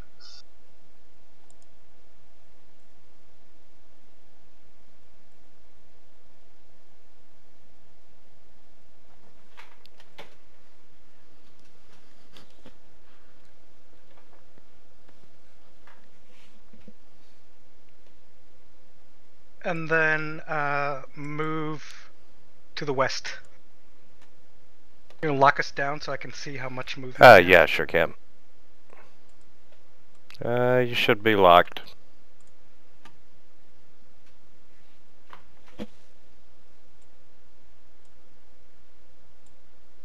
So take full movement with haste up to 60 feet. I have dark vision, should see, should vibrate anything within the range. Yes, you are vibrating.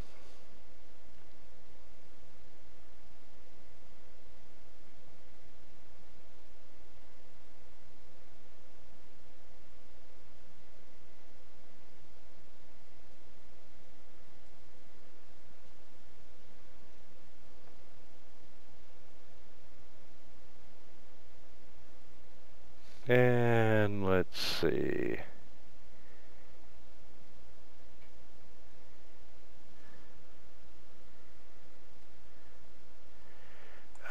Gruka, you feel something slam into you. Or, yes, you do feel something slam into you. As if I ran into something, or something is... Like, yeah, it was a hostile offensive slam. Okay. But do I see it? No, you do not. Okay. I love greater invisibility. And that is my turn. And let's see. Do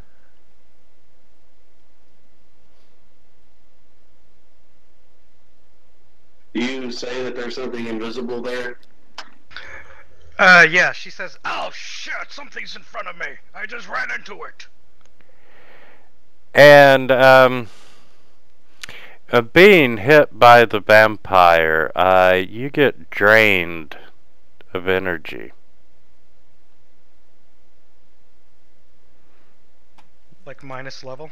Like -2 levels. That's the NLCL effect that you have to add to her.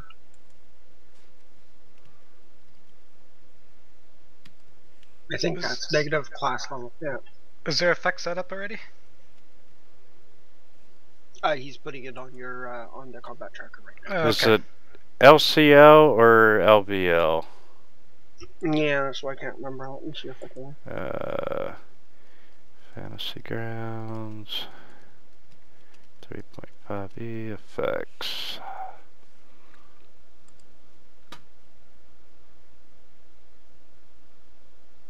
Well, I'm assuming this place is pretty lit up with all the light coming out of the windows, right? It's NLBL.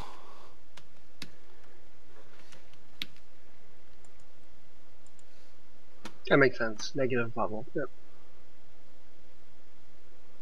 Okay.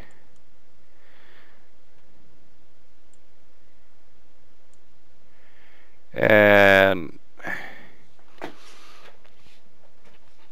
what would break greater invisibility if they take a hit? If they get hit, does the greater Nope. invisibility go away?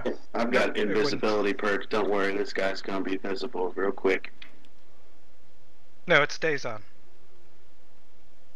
I have invisibility purge, which is what I'm casting now, which has a range of 55 feet. Standard action, 1 minute a level. Anything invisible is now visible. Is there SR save anything? Nope.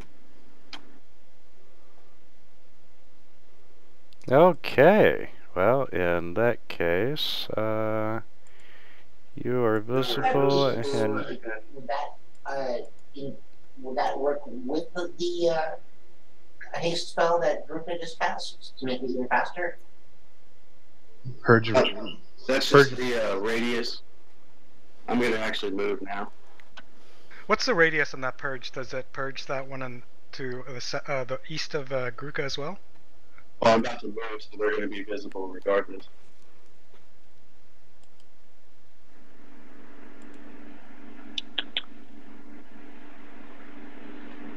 Yeah, and if you have a base movement of 20, it will be 40 with haste.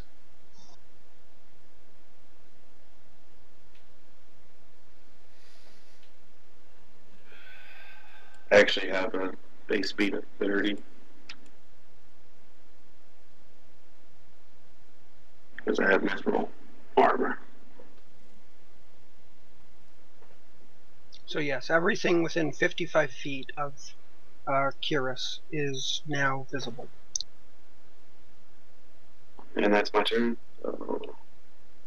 Is that a spear or a cube for that? Or just 55 feet in general? Yeah, it's 55 feet in general, it's 55 radius.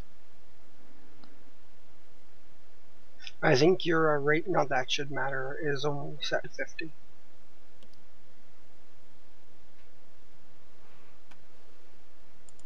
Quinley, where are you? We need you. he's off the combat tracker. It's Darius' turn.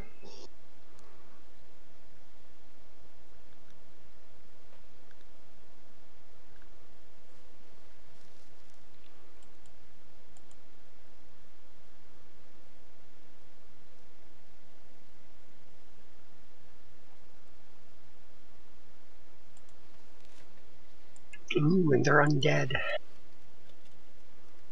Yes, they are. My bombs work better against the undead. And they don't look like nobles, right? I mean, elders? Hey, they No. attacked us. Alright, so Darius will move up and he will toss a bomb at Vampire 1. You know, hopefully not blow up Kyrus. Actually, I don't think I've hit Kyrus yet with a bomb, so I mean, hopefully it does hit him so he's properly initiated. Absolutely. Is it fire? I don't mind if it's fire. It's acid. Oh, okay, that's another story.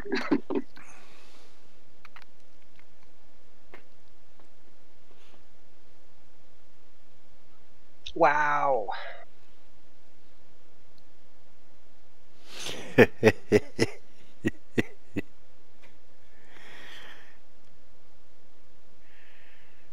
Wait, what did you throw? Yeah, you threw acid. Okay, that would have been...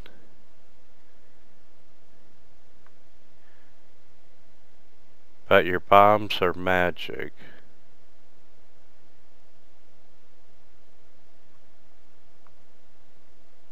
Are they supposed to do extra damage against undead? Yeah, that's why those are D8s. My normal bombs. See, normally alchemist bombs do D6s. I have against undead and constructs I do D8s, and against everything else I do D4s. Cause yeah, that is way too much. Because they're DR10 magic and silver. They resist 10 cold, which wouldn't count. They resist 10 electric, which wouldn't count. So that should be, by my count, 22 points of damage.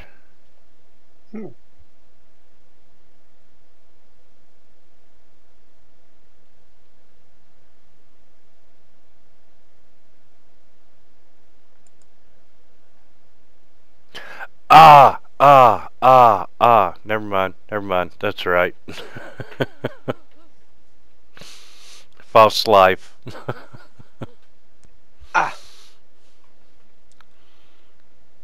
So I'll do proper damage next time because I ate through there. Correct. That makes sense. So it's my turn now? Yes, sir. Smash. Go up to there.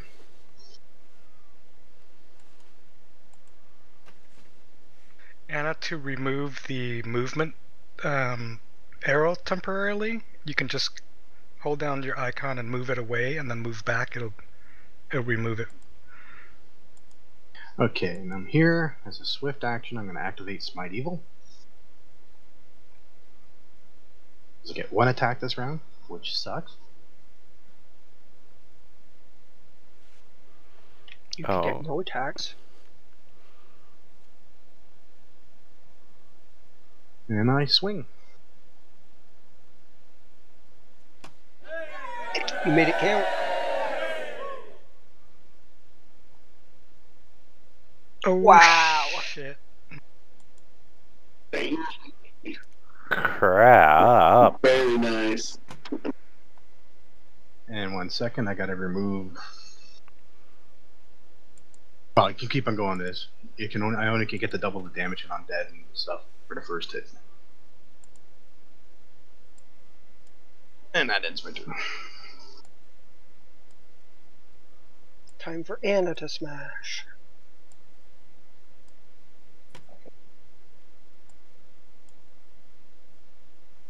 Yeah, she could probably get the right beside it. Mm-hmm.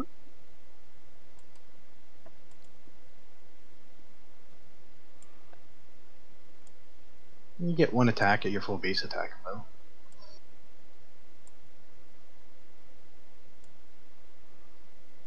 You can do it, Anna.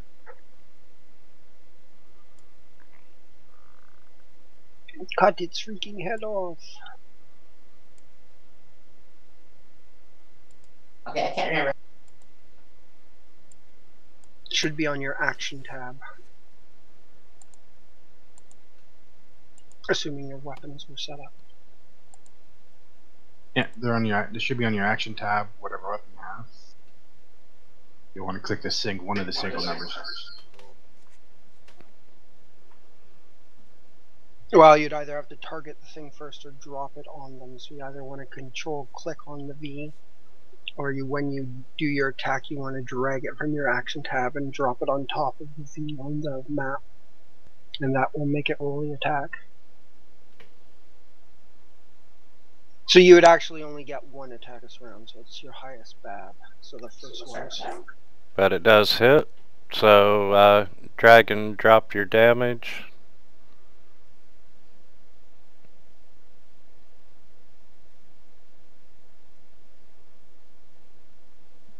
No, you weren't hitting it with your short bow. You were hitting it with your long sword.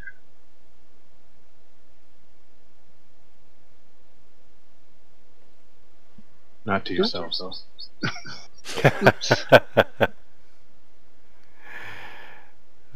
She's hitting. I dragged and dropped the damage you rolled onto the. Okay, thanks. You may want to take the 13 damage off of her. Or he may not. He's a GM.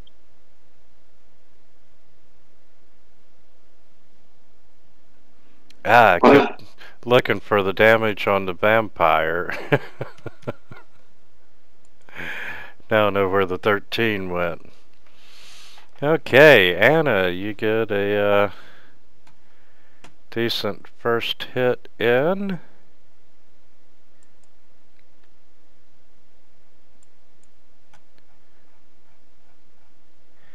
And Gruka. Alright, Gruka's gonna make a concentration check. And her spell is good to go. She's gonna make 3 attack from the haste.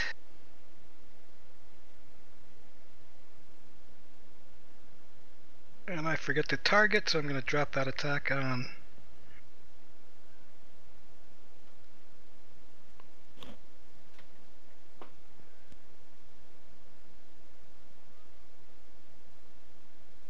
It's a miss.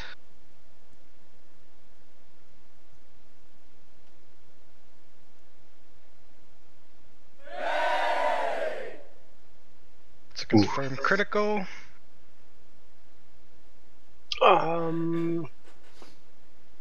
That can't be right. Oh, okay, the 20, the confirm, gotcha. I saw the 11, was wondering, how did you get to crit on 11? That's what I was thinking too. I'm glad I'm not the only one. I want that ability. God damn, man. I want to build that.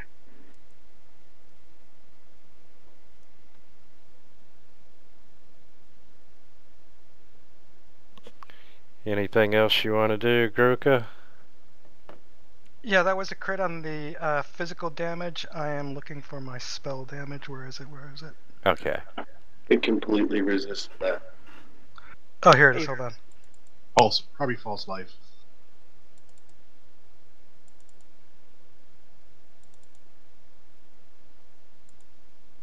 And there goes the rest of false life. And then on the third haste hit,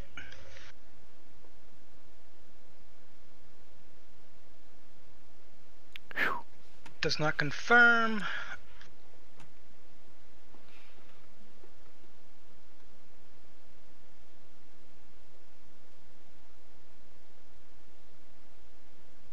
And then 5-foot step back.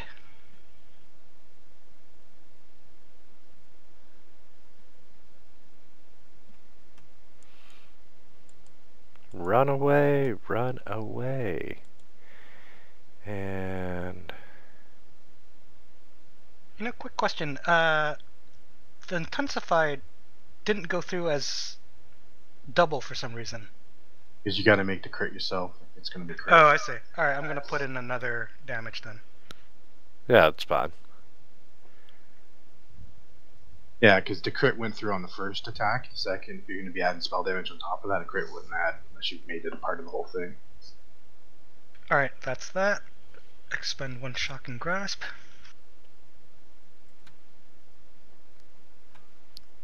And it's going to try to hit you with a scorching ray. Oh, it does hit. Max damage, please. Yeah. And then it's gonna back up just a little bit. And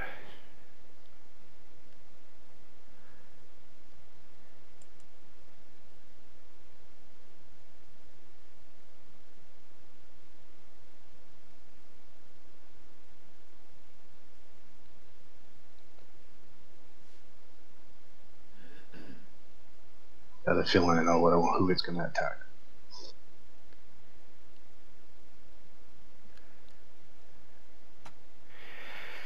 actually, it's gonna turn to gaseous form.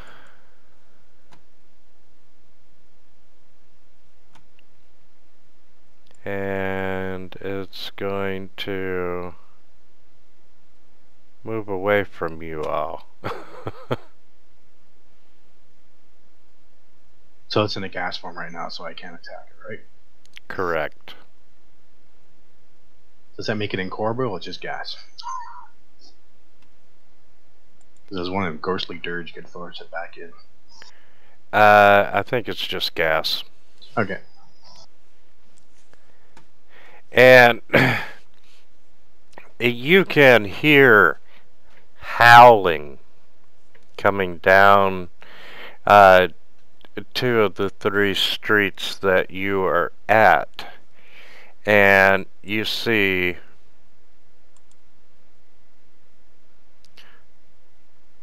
wolves appearing. For your reference, Damon, you can still attack something in gaseous form. It still has its AC changes, but it gains DR and becomes immune to a whole bunch of stuff. Yeah, I don't know if it'll be immune to Smite Evil though. That's the thing I'm wondering. It shouldn't be. I wouldn't think that it would be. Well, I'll give it a try. It's immune to critical hits, though. Okay. Does that mean we would have gotten the attack of opportunity when it went through us?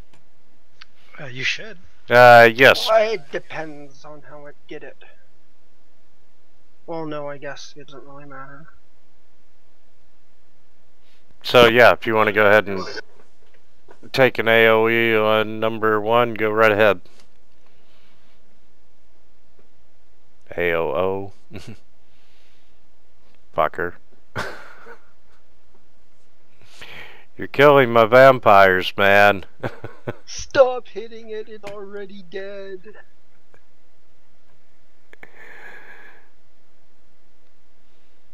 Does Smite Evil kill it outright, or do I still have to do all the effects to it that we need to make it to keep it down? Oh, wait a second. It should be... Because it's... I'm assuming it's evil. Holy is what? 2d6 to evil? And then it's Bane Undead too. That should be different. I think it's 4d6. Yeah, this would be an extra 2 more d6 damage. Oh, for you? Yeah. It's okay, it's already dead. Awesome.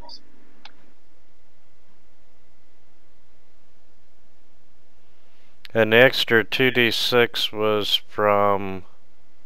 Because my scimitar is Holy and Bane Undead.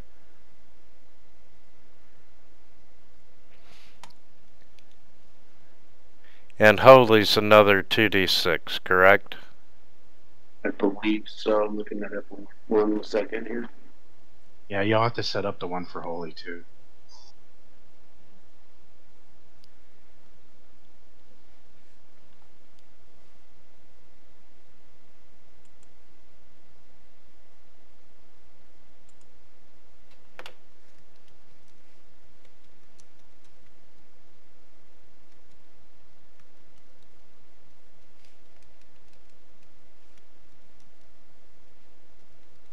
Looks like the Undead Bane set up for against Evil. Well, I've got Holy and Bane Undead, so I get 2d6 from Holy for it being evil, and 2d6 for Bane Undead for it being, or 2d6 from Bane Undead, excuse me. Yeah, but shouldn't one of them just, since it's Bane Undead, that alignment for the first one, Undead Bane should say Undead in it, shouldn't it, not Evil?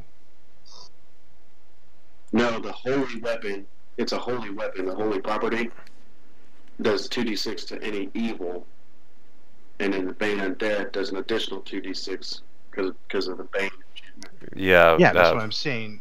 The first Undead Bane is set up as evil, so that way right now would be doing 2d6 and 2d6 on evil. And if you're fighting against something else that wasn't undead, it would be doing, and it was evil, you'd be doing 4d6 totals to something that's not undead. Let's see. Other way around. That's It's okay. How the hell do you check for undead? If type. If type.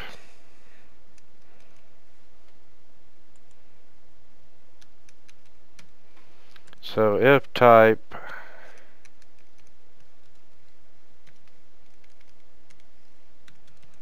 undead, it applies 2d6, and if it's evil, it applies 2d6. Correct. Okay. Tell you what. Unfortunately, that evil alignment one's going to disappear in one round.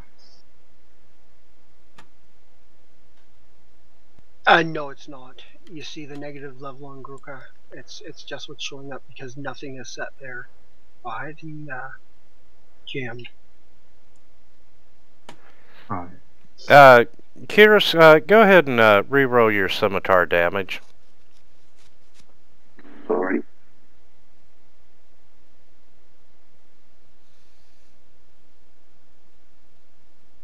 Oh my god, it's regenerating.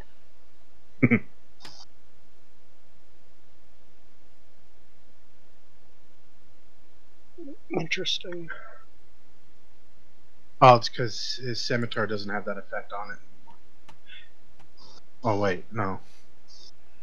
It's on combat tracker. It says Undead Bane and Holy Line Evil damage 2d6. That's weird. We'll look into that. So, you want to roll another 2d... Well, shit, it don't matter. He's dead anyway. Okay, and you hear wolves approaching. I'm just going to go ahead and turn them both on. They're not active. They're not acting this round. But you do hear two more wolves approaching from behind you. And Darius, you're up, sir.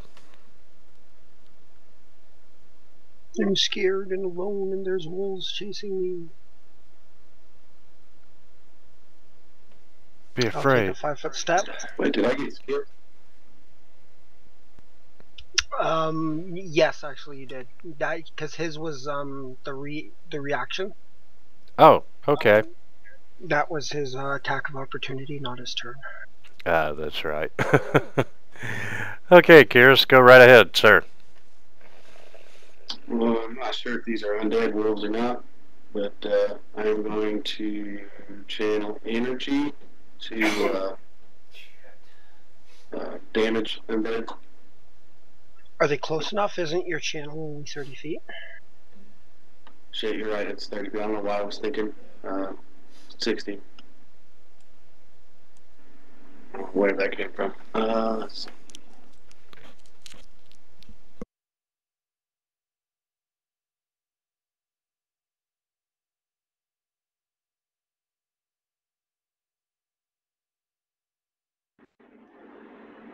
Actually, I am just going to do Searing Light on the vampire.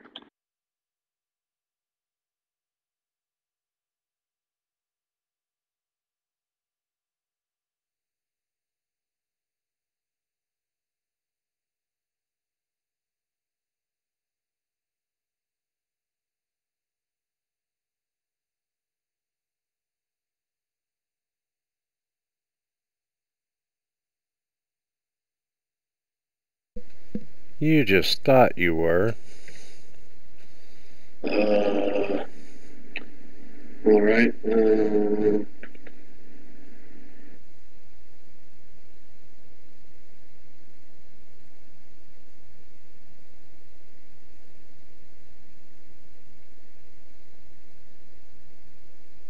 I will move in front of Kuka.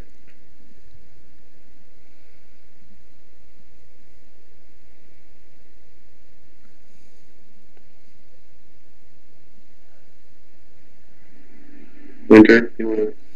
Oh, I'm sorry, I didn't. Is that like a mama wolf and a baby wolf? No.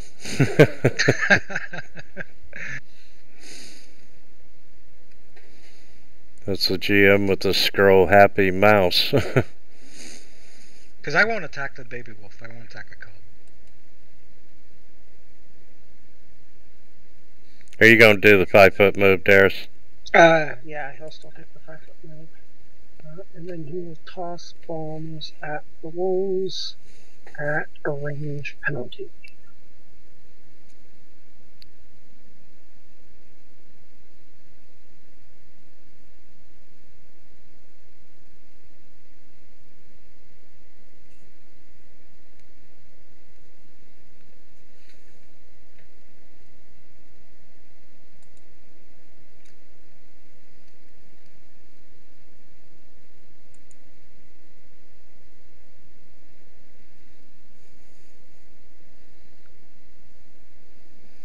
Yeah, Curious, while we're waiting on Darius, you want to reroll damage on Vampire 1?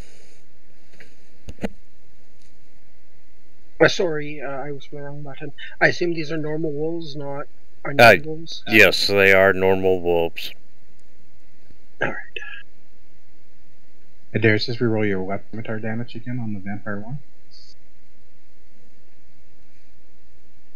What's that? Reroll your weapon damage on Vampire 1 and let's see if it applied to Evil this time. I corrected the typo. Yeah, that looks right.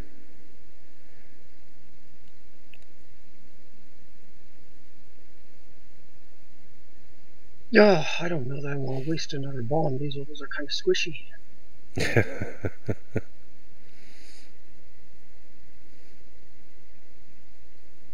Of course, I don't have any other ranged weapons. Guess I could throw a dagger at them.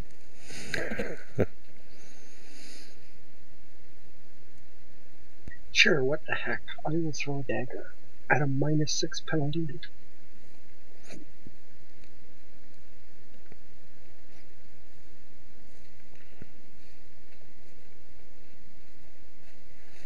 That'll teach you to throw daggers. That's right. Yeah, I got one question. Vampire 1, would my Smite Evil have killed it outright? Because it would be, I guess, holy damage? Or do we need to do a...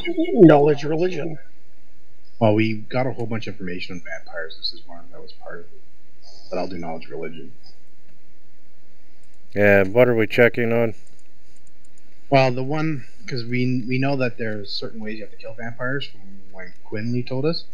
Would my Smite Evil have killed it outright, or do I need to still stake it in the heart and cut its head off and use holy water?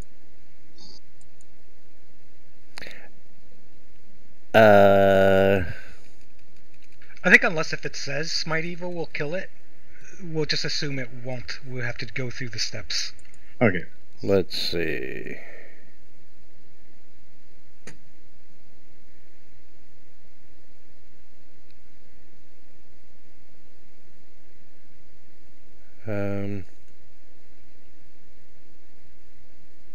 Additional damage when the vampire has already been reduced to 0 has no hit points.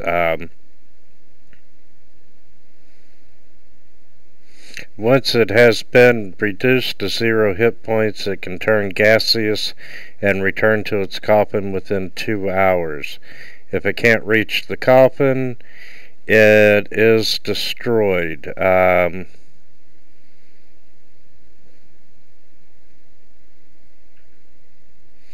It can be killed by traditional means like driving a wooden stake through its heart and severing the head and anointing it with water. Yeah,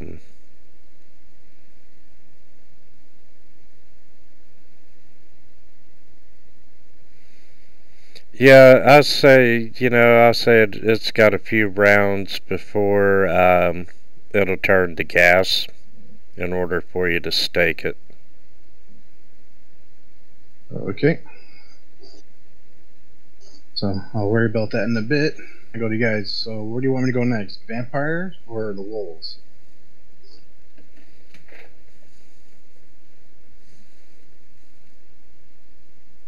Just take out the bigger take out the bigger threats. Okay. And I'm assuming I do not have a clear line of sight to charge that vampire, right? I mean it's low light, and from where we're standing, when you get up there you can probably see it, but then it's up to the GM's discussion. That's why I'm asking, because I'm assuming all these lights coming to windows are actually getting this light out here too, but I'm just asking. I'm pretty sure it goes right through you guys. That's why I was asking, because I can't charge if it's not, so I'll have to make my movement. You could charge me, Justin, for it, right? I can't charge through a person. They block line of sight. No, so I'll just move.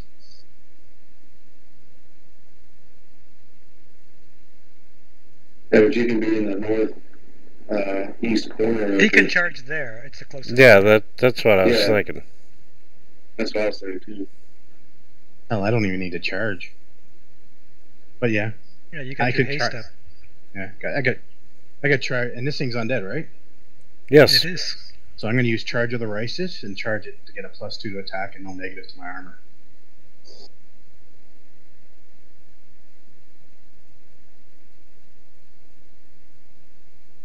And for the hell of it, I'm going to Smite Evil.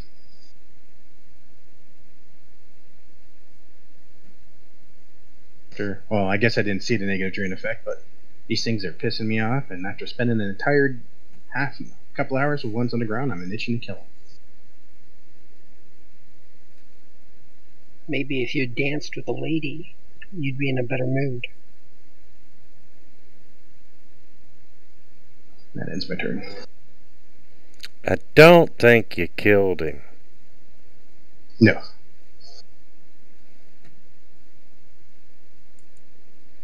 And Anna, you are up. Okay, so the one that's upside down is dead, right? Yes, I'll remove Dead it. in a non-vampire way, yes.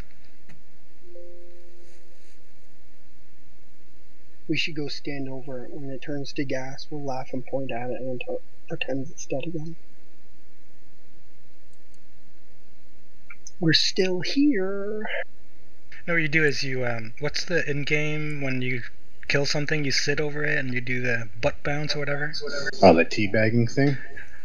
Yeah, and you can like laugh and it's like, oh, you're just my fart, I can see you. Okay, and how many attacks do I get this now, since I moved? You just get one because you moved. So just do one roll at your full attack thing. You should have numbers beside your characters, beside your weapon damage. Yeah, you need to drag the +16.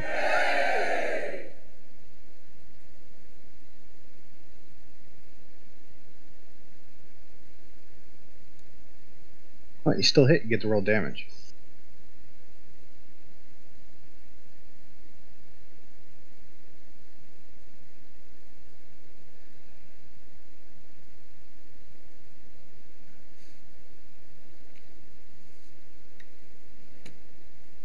I didn't realize I can charge. Sorry about that. I didn't realize I could just charge in a straight line and still attack. I thought I had to get like a straight line at them. As long as you're against them, or otherwise in melee range, you can charge whatever square you can threaten them. Oh, okay. Yeah, and Anna needs to go shopping as well. Oh, most definitely. Yeah, the DR is magic and silver, so she's got half of it. What's the DR? Damage resistance to avoid they break it through. You have to have a certain weapon type to go bypass it. Otherwise, 10 of your damage won't go through. Especially with vampires is a little bit tough. You need both good, or is it good? Good and silver? You have to meet both of the conditions. Magical and silver. Yeah, magic and silver. You have to. Most of them you have to meet one, but this guy you have to meet both of the conditions. Or if you only meet one of them, they take half the damage. Well, we have one vial. Yeah, it's easy enough to rectify with a shopping trip. Yeah, last week we got all the lowdowns, so some of us had silver weapons. Okay, let's see. We have no tumor. Gruka!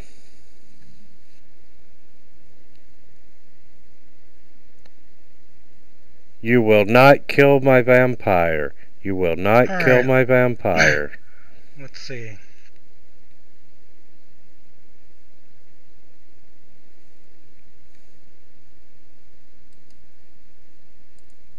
Who is Tuner? It's one of Darius's abilities. Okay. He can detach from himself to use it to heal people. A tumor heals people.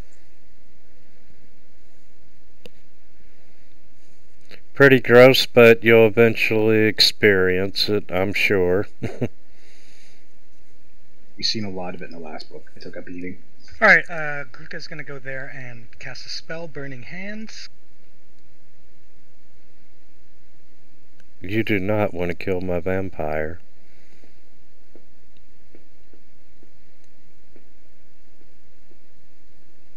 Your Jedi mind tricks won't work on us.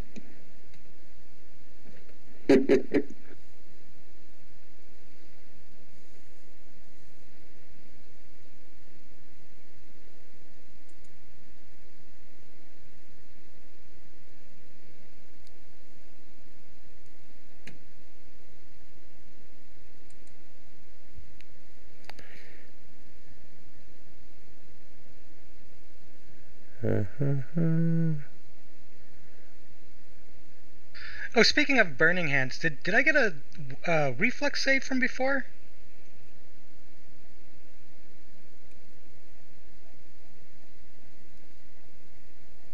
For your burning hands? No, for the vampire was burning handing me. No, he did his burning, scorching ray. Oh, okay. Yeah, that's right. Scorching ray. And let's see.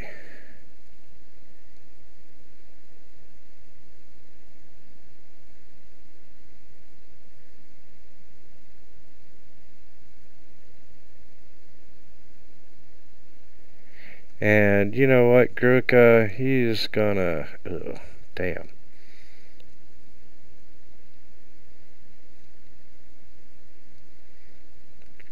He's gonna take a 5-foot step and try to slam into you. And he misses. Son of a bitch. He's trying to put you 4 levels down. That's exactly what I was trying to do. Okay, at this time, the wolves are in combat. Unfortunately, we left Darius back there. And bam. And he misses Darius. Brian, you are up, sir.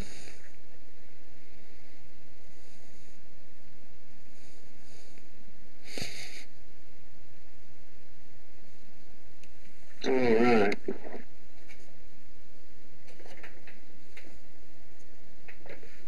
Going to channel smite charge this vampire.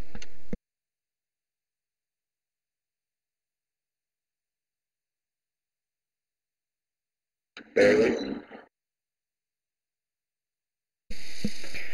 I knew I should have started this off with the double fireballs.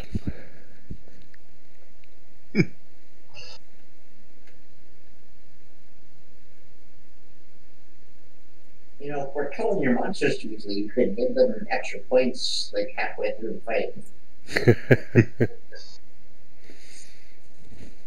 No, he's just got 2 characters built to fight dead. Based to our own undead sucking.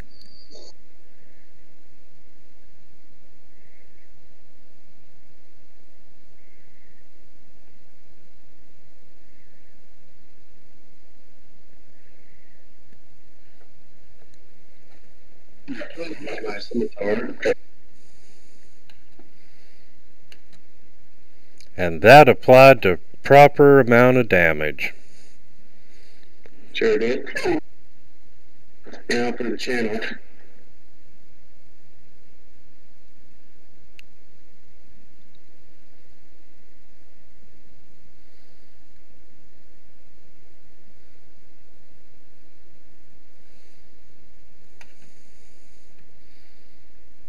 There's no channel resistance.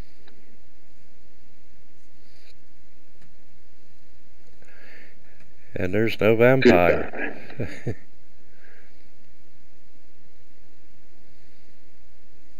Meanwhile, I'm getting eaten by wolves. But I'm not bitter. Alright, I got a fireball ready, so you'll be making that. I'll be baptizing you as well. That's not how this is supposed to work. The best part is, Darius, they can reach you. Just gotta hit 50 'em. movement speed. Yeah, no kidding. Oh, I wanted the other one up too. Well, you can delay if you'd like.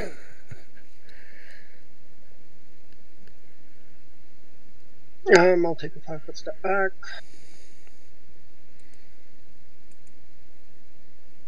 And then drop a bomb on Wolf 1.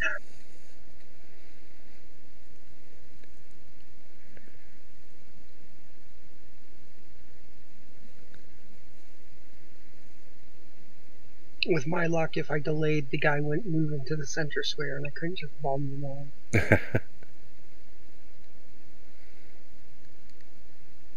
Oops, that's only supposed to be... Was I targeting both? I wasn't actually targeting Wolf 4. They both hit anyways. Good roll.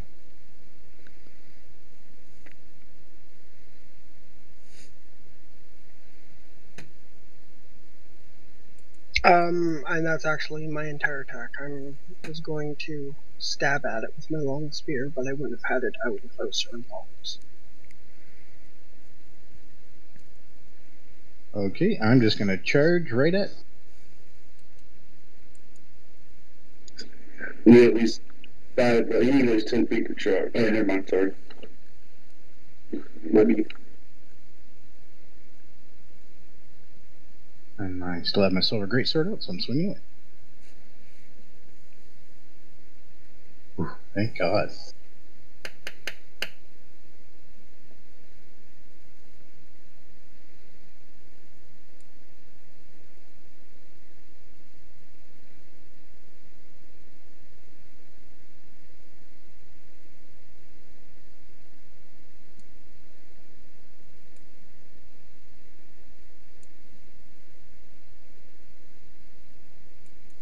What are they rolling, ones?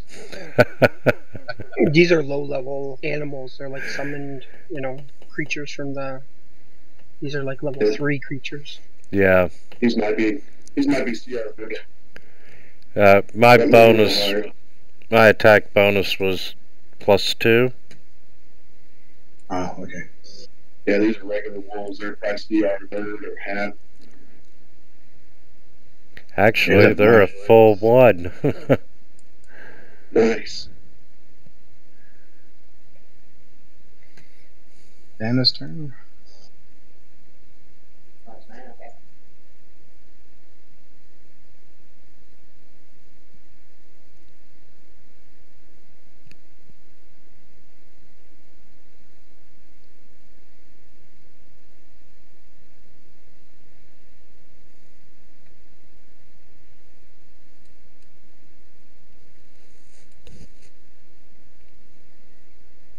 And Wolf 4 is dead or dying, Anna, so Wolf 2 is the one that's up.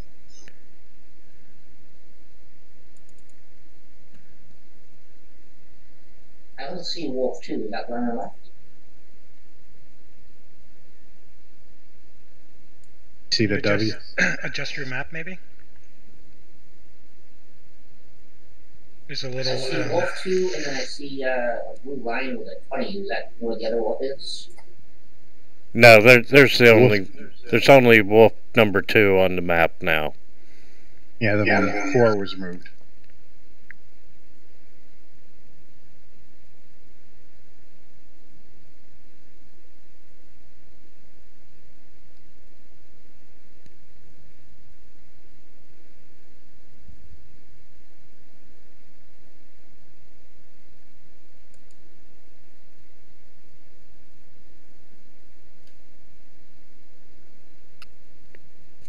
Nice.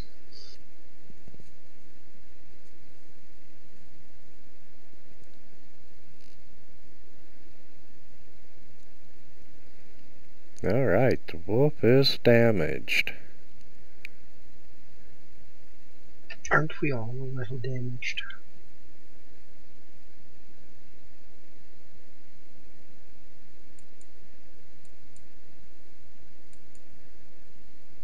Kruka. Guka's going to make a perception check to see if there are any other vampires around, maybe? No. You're not seeing any. Is her amulet glowing at all? No. Alright, and looks like things are under control. She is going to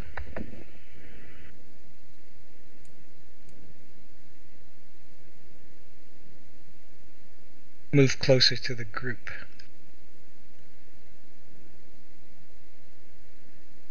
Actually, she's going to steal kill.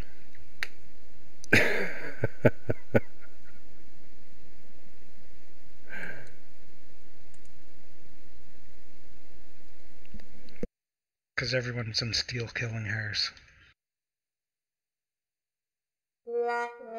And she just laughs. She just pets a wolf, but it won't let her pet him.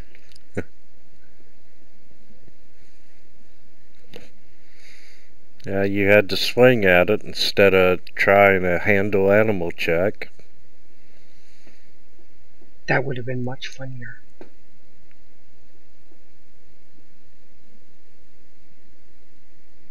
Alright.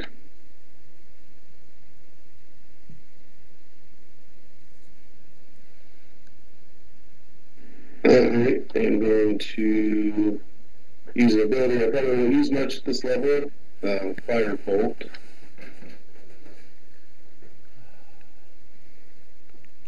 Two seconds here. No, you want the other one. Fireball. Fireball. Just burn all the houses around town.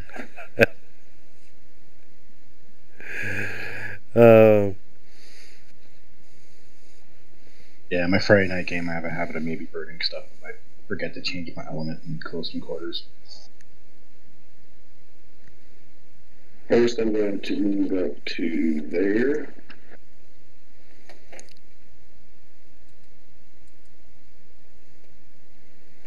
Saturday, the party opened the door, looked into the room, saw 4 clockwork mages, and shut the door. And they were going to see if the mages would leave the room, but the door was shut. So the dude goes invisible and is a little upset when I glitter dust him when he opens the door. You know, suspicious activity, suddenly the door opens and there's nobody there. He ended up fireballing him down the hall, and then I got to fireball another one out of the room. Nice. All trying to kill an alchemist. Should try to kill alchemists. What did we ever do to you? You kill my monsters effectively. Kira's kind of saunters up slowly and lifts his left hand, and a ball of fire kind of, or actually he lifts his hand towards the wolf, and then you see just a little bolt of fire come flying out and hit the... I will take a 5-foot and then stab at it with my long spear. Because I'm so good at melee combat.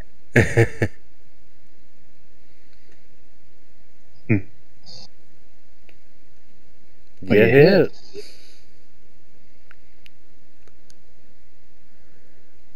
And I will stab again.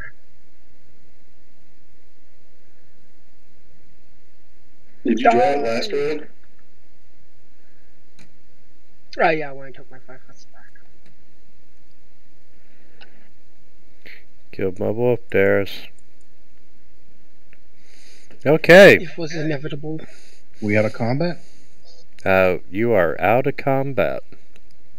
Hey, I draw my stake out, some holy water, and stick one of them in a heart. Before everybody moves, I'm going to pop a channel healing. Channel positive energy for healing.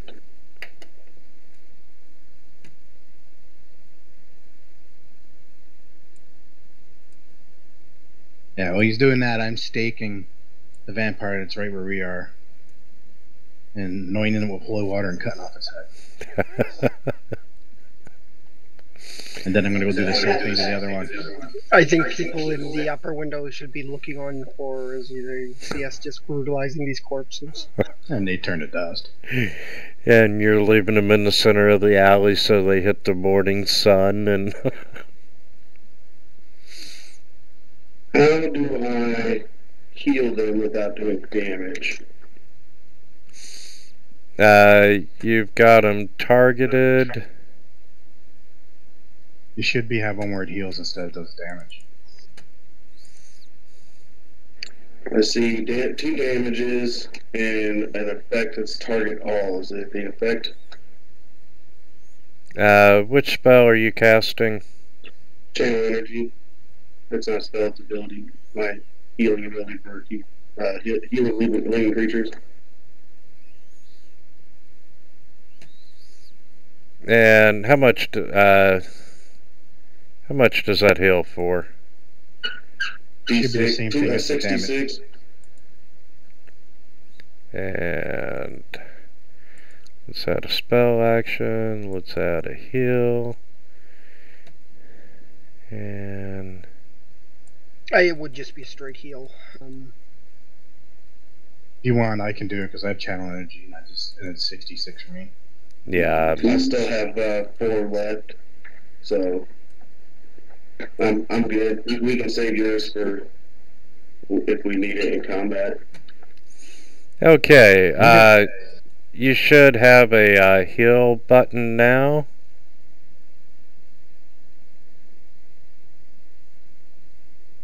Thank you. Not everyone was targeted. Can you only target? Oh, Gruko was just hurt more. You didn't target yourself though, so I would just. Can you not heal yourself? You can, yeah.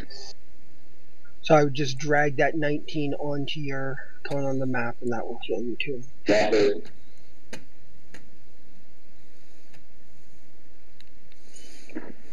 What is it normally roll? I thought it was just one roll for everybody. Is it normally you roll separately for each person? No, it only did one roll for each person, then it applied the appropriate healing to everyone. I see. It could only everyone was except for Gruko was less than 19, so it only applied back to their max health. Gotcha. Gruko, how much you got left? I got a wand. I got a wand we can use for CA to get you back up. It's okay. I'm standing beside Gruko. I touch her and use lay on hand. I mean, I got a wand with 50 charges. We don't Hey, use your ability. Did you ask if you could touch her? Oh, Gruka's open to anyone touching her, especially Tumor. She's grown used to Tumor. I get 11 heal on hand, lay on hand, so I'm good. The tumor finally found someone who liked it. Alright, so Gruka still has negative level, so if anyone wants to spend a restoration towards the end of the day. Unfortunately, I have lesser restoration, that's all I have. I have restoration. I'll send the tumor familiar over.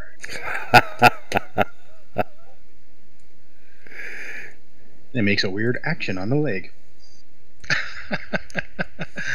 TMI, man, TMI. Now, how many restoration? Let's take a look. Is it only a single level that can heal? Is it temporary or permanent negative level? It just removes it. If you... Wait, so are they the negative levels for Gruka? Are those temporary or permanent? Give me just a second, and I am verifying that. I'll be right back. Generally, negative levels are temporary. You make a save after 24 hours, and if you fail it, they become permanent. So because we're dealing with it before the 24 hours is up, they should still be temporary. Yeah, I agree with that. Alright, so one restoration, I think, dispels, temporary negative levels. So yeah, I'll have the tumor familiar injector with a restoration extract. Nice. I don't have to burn a spell. Although you just got humped by a tumor. That looks like a chicken. And since the number 11 just was said, I'm going to verify.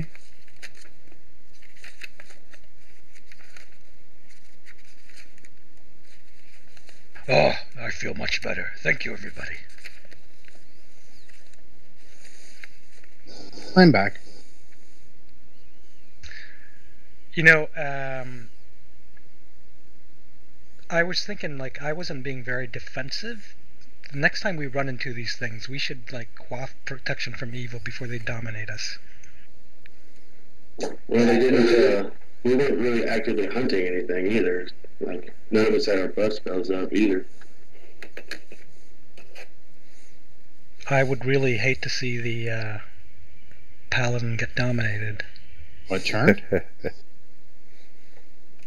Is that a charm effect? It is. Mind affecting. It's mind affecting. It won't work on me. Dominate person would work me because it's not a charm effect, but yeah, regular charm would not. It's a compulsion. Yeah, but aren't those mind affecting?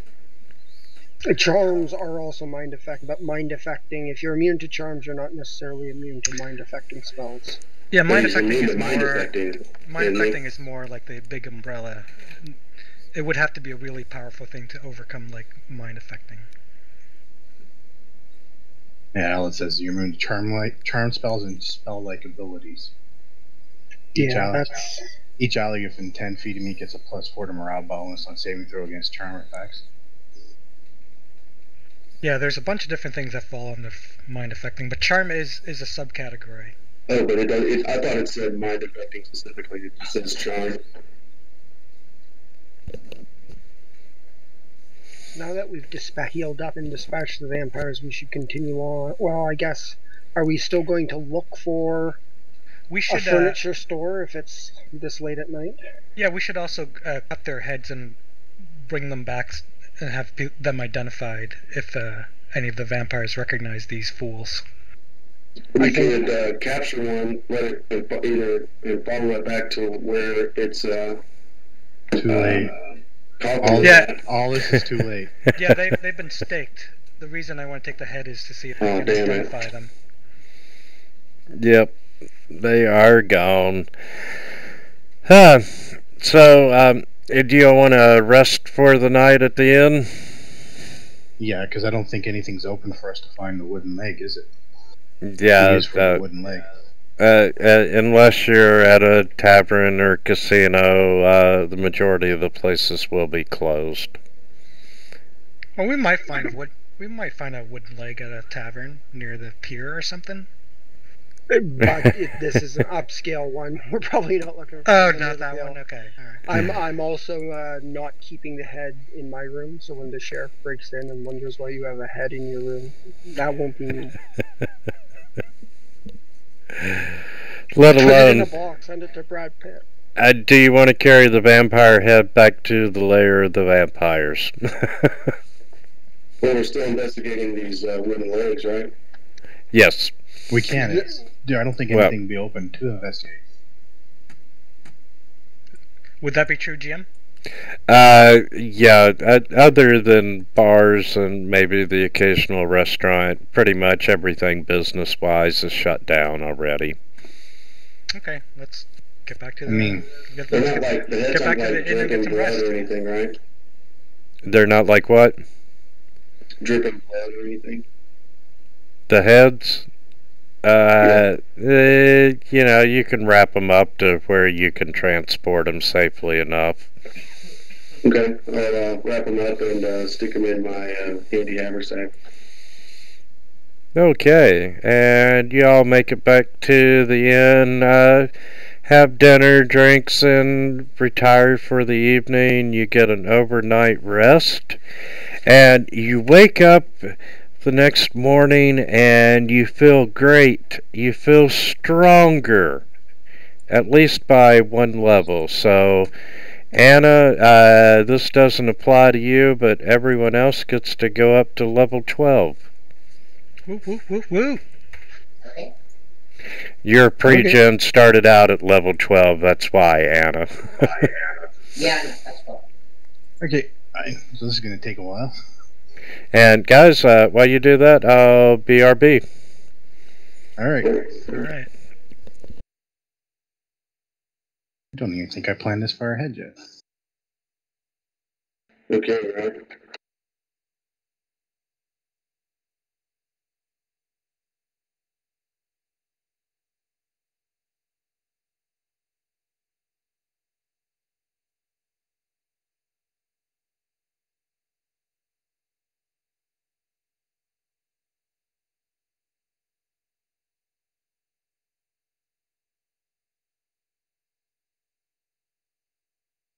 So did Druka get all of her levels back?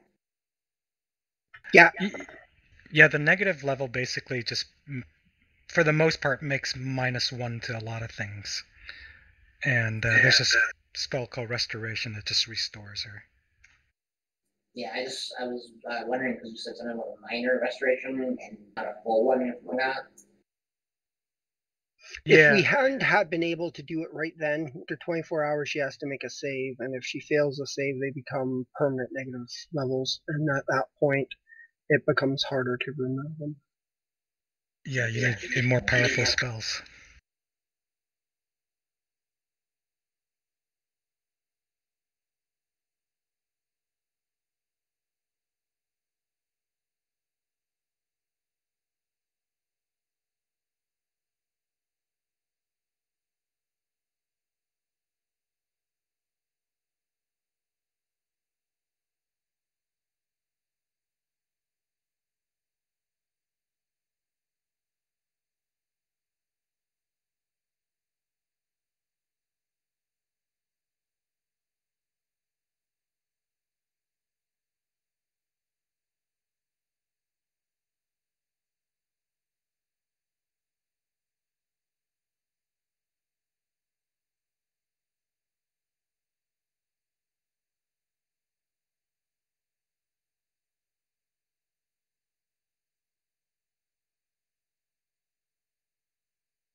I'm back. Welcome back.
Can we update our character sheets in Fantasy Grounds, or? Yeah, You can upgrade it. That's the preferable.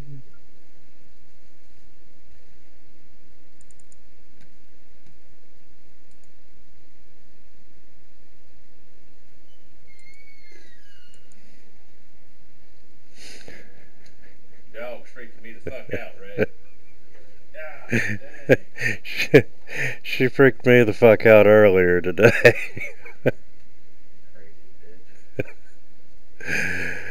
I was on the phone and felt something touch the back of my legs, and I jumped, and there she was. Oh shit, my mic's hot. We're talking about a dog, guys. Or an ex-girlfriend, one or the other.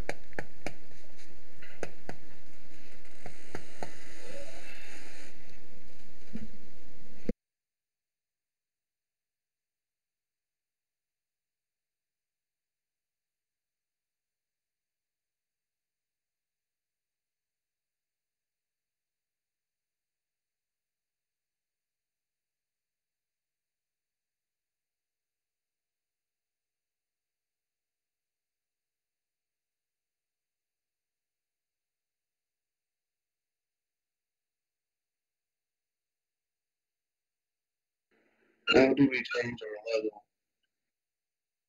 If you go to your front page, well, there's a couple ways you can do it. You can technically open up classes and drag the one over to where your class is, but I just go to where your class and levels listed on your main tab, click the magnifying glass, and then just, in the box there beside whatever your class is, move it up one, unless you're multi-classing and taking a brand new class.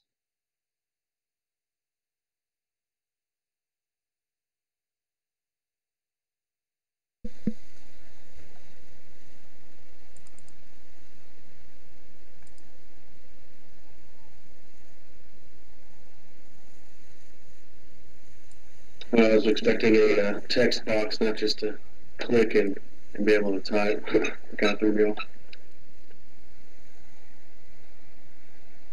Yeah, Fantasy Grounds interfaces are always clean or intuitive. Does it auto do like the saves and base attack and all that? No, you're going to have to manually add each of those on your combat tab.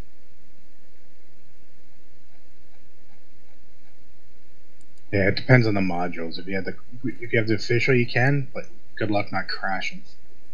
I don't know why it's on my table that it does it. It doesn't do it on other tables necessarily.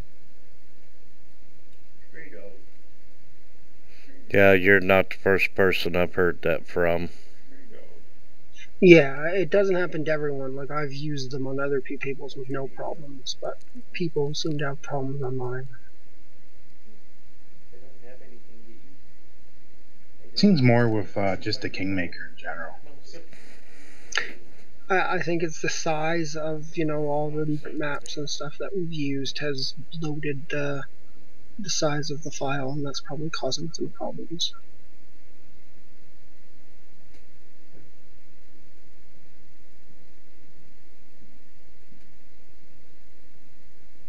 Oh, yeah, we got ability score increase. Forgot about that. Yeah, hopefully we'll get a little breathing room when they recompile to 64-bit. Yeah, I'm looking forward to that. Yeah, he gave somewhat of a deadline on Friday when he did the Fantasy Ground live chat. They've been doing the past couple of Fridays. This Friday just went by. He started talking about Unity and showed some new stuff they've been working on, and he talked about the 64-bit for this one being updated. Cool. Sooner the better. Yeah, absolutely. And he was showing some of the water effects and how the line of sight's coming along and all that. There was a post or something on the boards not too long ago, and, we're still a year out from Unity. Yeah, at least.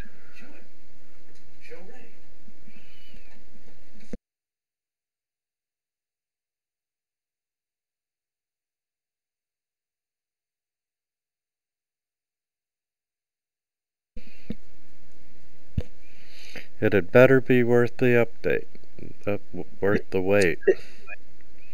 Mm-hmm. This isn't a feat level, right? It's all levels are feat levels. Yeah, I know it's not a feat level for me, that's for sure.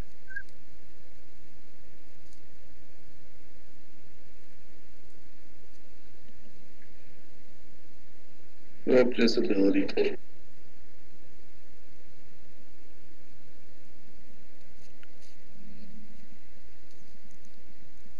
Ooh, I get an extra flip and 6 spell. Oh yeah.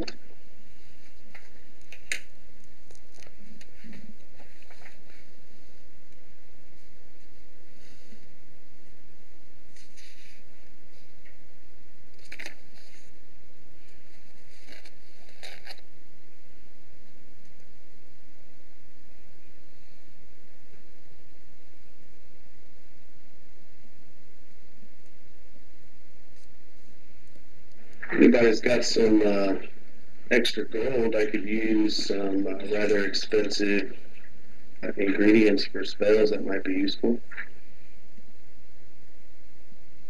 I got 100 gold if you want to use it. That's all I have. I spent a lot of mine last week. I've got 288, but I'm probably going to need it to buy some silver match buttons.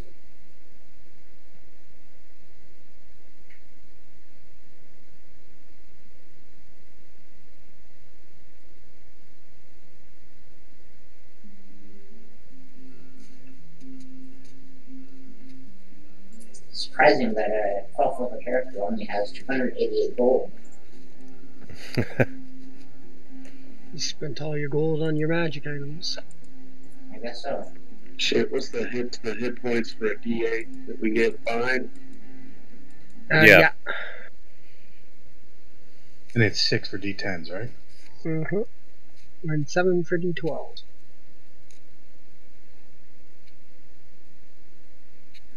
Man, I'm sad to see my 69 hit points go away.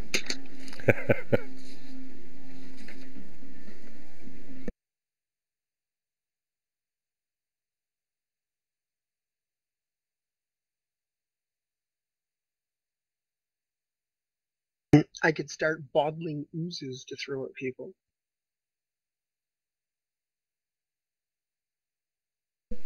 Say that again, Darius. I could start bottling oozes to throw at people.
If I want to do something like throw a holy water on a vampire, how would I do that?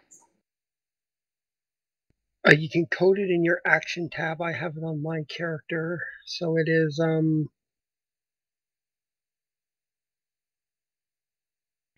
You can have the GM just drop it from your character sheet to his. Okay. Yeah, that might work. Assuming I've said We're about to find out.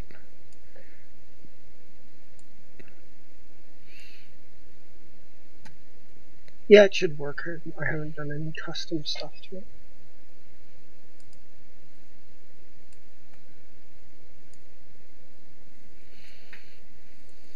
I believe I am done. I'm done as well. Slowly getting there.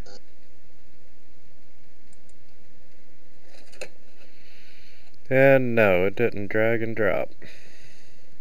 Hmm.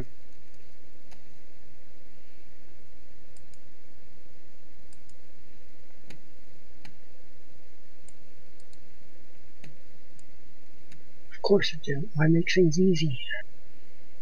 No kidding.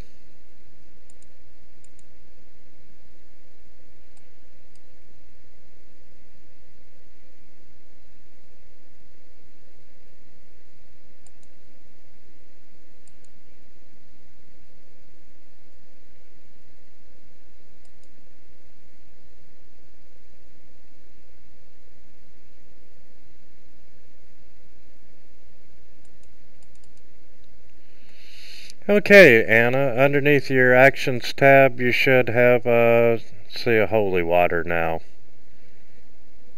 Yeah, I see it. I have to buy some more of those too. But you do not get the bonus.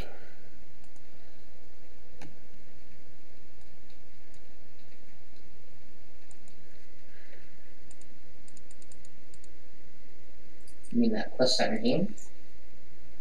Yeah, it's just a straight 2d4. Oh, okay, I see.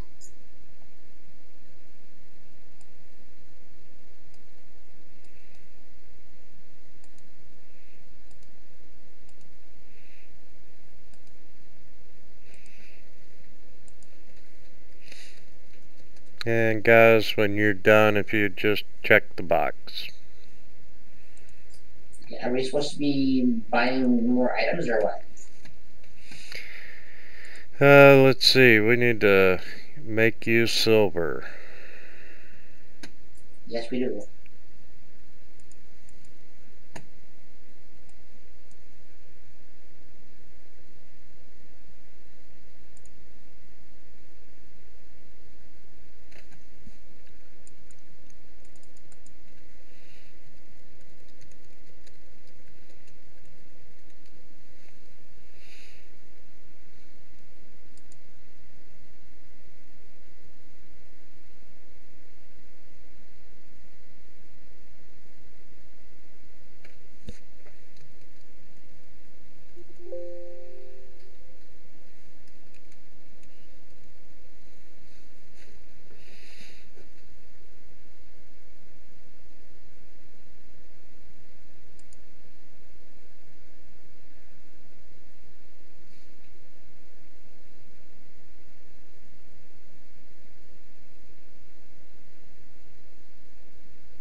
Okay.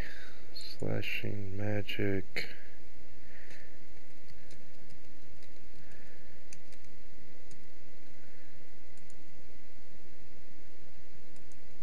Silver and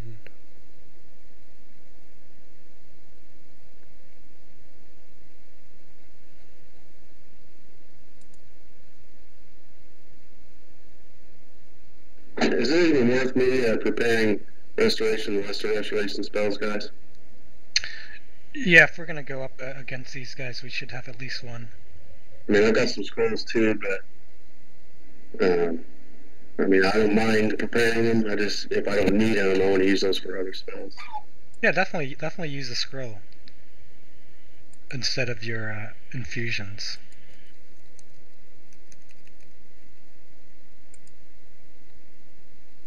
I'm the cleric. I can use the spells. It's not a big deal. I'd rather use those over the scrolls. But I can use the scrolls in a pinch. Well, you already bought the scroll, so you can use your memorized spells for something else. Right, but those scrolls, aren't cheap, actually. They're more of a backup, whereas my spells regenerate each day. So I don't mind, because there's the cleric spell is kind of, I mean, it's not the wizard spell list, let me put it that way.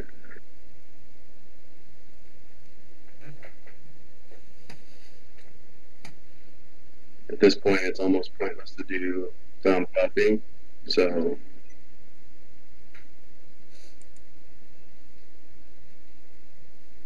Okay. Weapons.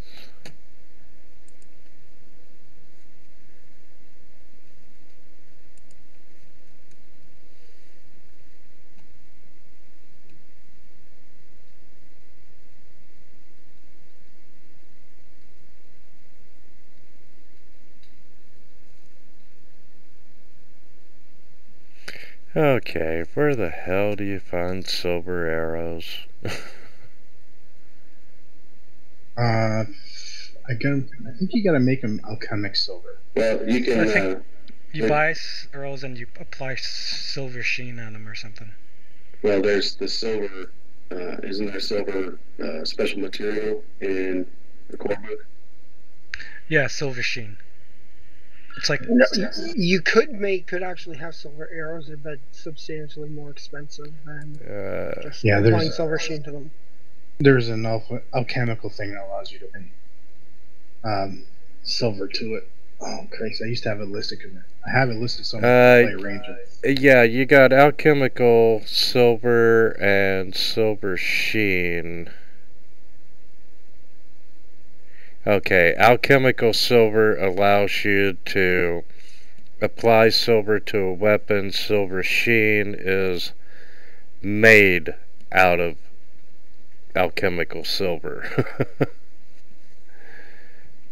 Alchemical silver is plus 2 gold per arrow. 1 second. Okay. And I don't know how much arrows are, but it's plus 2 gold. Easy enough. Inventory.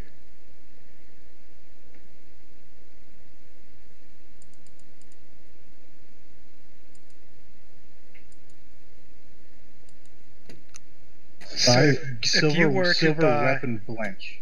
Silver weapon blanch. So the blanch is the thing that you have to like apply it, whereas the alchemical silver you can just have a bunch of them ready, so you don't have to have the action of applying the blanch. Yeah, the blanch you can prepare beforehand. Alchemical silver is just a silver arrowhead. I mean, right. So for 50 alchemical silver arrowheads, it'll be 102 gold pieces. That's without any plus bonuses. You can prepare silver blanched arrows beforehand, because the effect doesn't go away until you fire the arrow, until it hits or misses.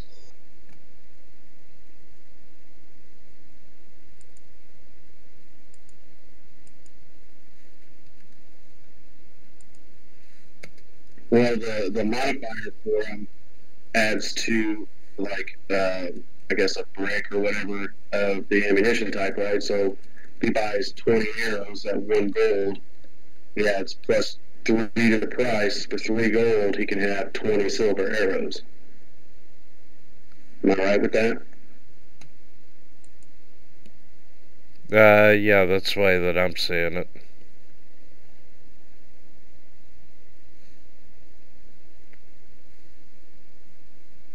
Because, I mean, that's how magic works on ammunition types, right? You pay 1 price plus whatever the brick is or whatever, instead of doing each individual arrow. That would be insane. Yeah, well, if you use silver blanch, it'd be, because each one does 10 arrows at a time, and you can do 50 arrows for like 20 gold. Yeah, it's more effective to do it with arrows than to do on a weapon. Yeah, but for the same amount of money for 50 gold, he could buy what? almost 200 silver arrows that he doesn't have to apply something to? It's around 102 gold for 50 arrows, silver arrows. Correct.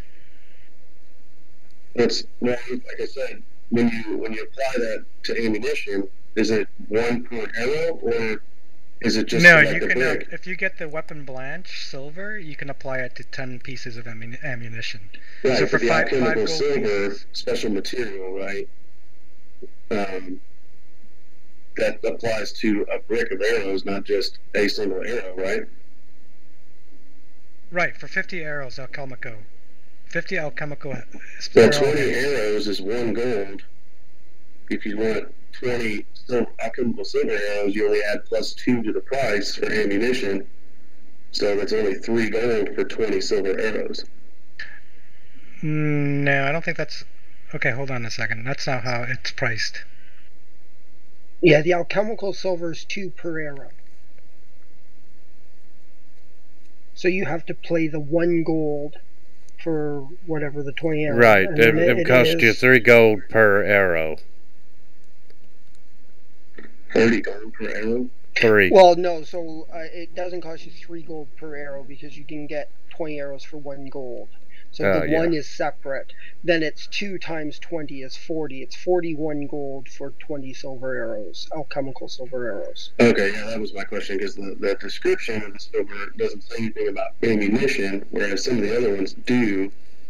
So I was just wondering if that applies to the whole brick, or if that actually goes to like 1 arrow piece.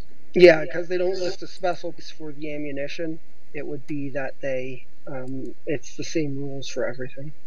I just posted something in the TeamSpeak chat. It's a link to special materials and ammo cost, and some guy calculated what it would cost for each individual thing for each different ammo type.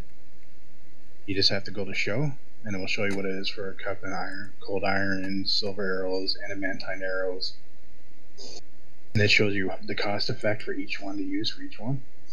Gotcha. Yeah, I get the math.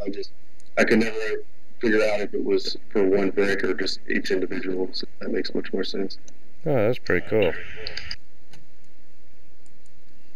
Yeah, because I play a ranger another one and running into some stuff that's been resisting my stuff, so I took some time to find something to calculate from ammunition cost. What would be most effective?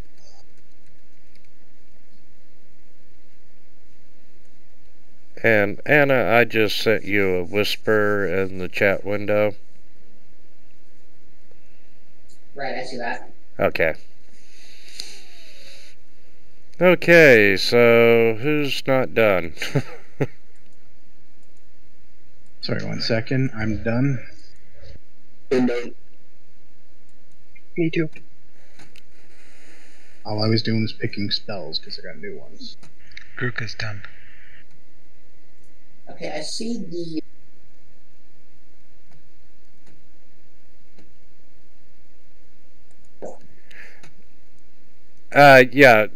Nothing really changed on your, you have your arrows in the inventory, but for your longsword, if you look out to your damage, you will see slashing, magic, and silver.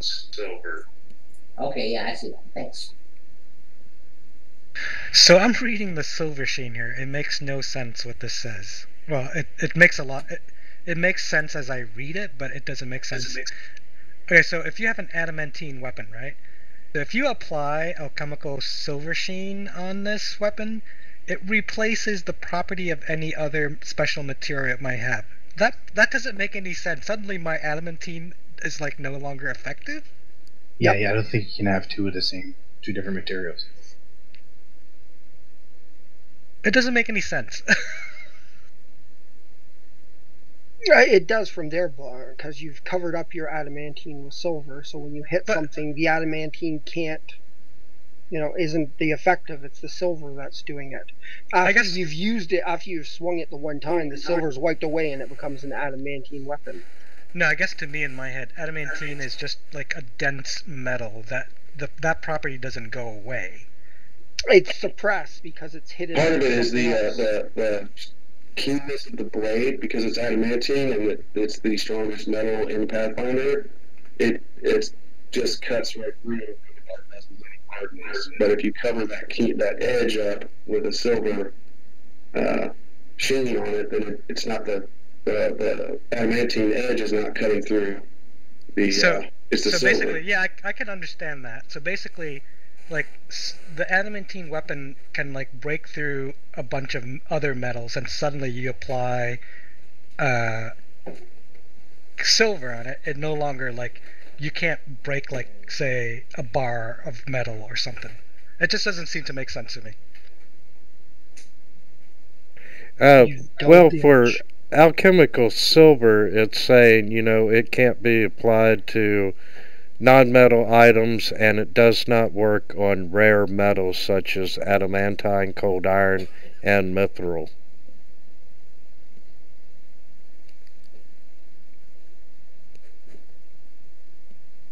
Yeah, he was talking about the silver sheen, chemical silver sheen.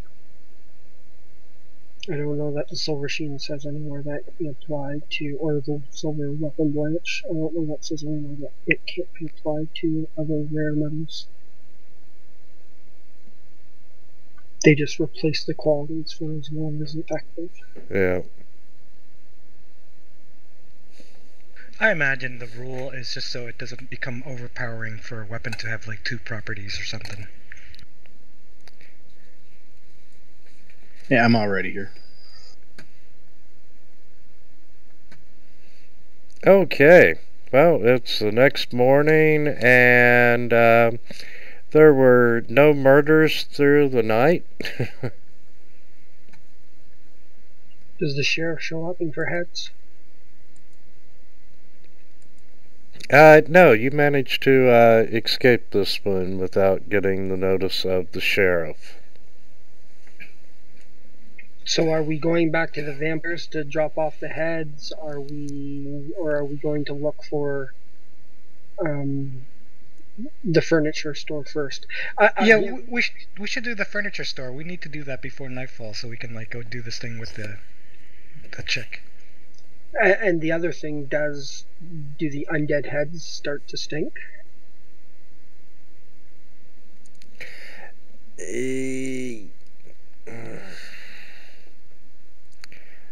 I don't know how vampires work, but biologically it shouldn't stink just in a few hours. Yeah, I'm thinking you at least got until the afternoon. It really depends on how hot it gets during the day. Yeah, I imagine if it was like sweltering hot around now, I guess it'll smell pretty quickly. Would that affect the 80 haversack, since it's technically an extra dimensional space? Oh yeah, if it's a magical thing, I don't think it should affect anything. Until you open it up? Yeah, it won't seep through, but like Dara said, surely when you open it. Oh, absolutely.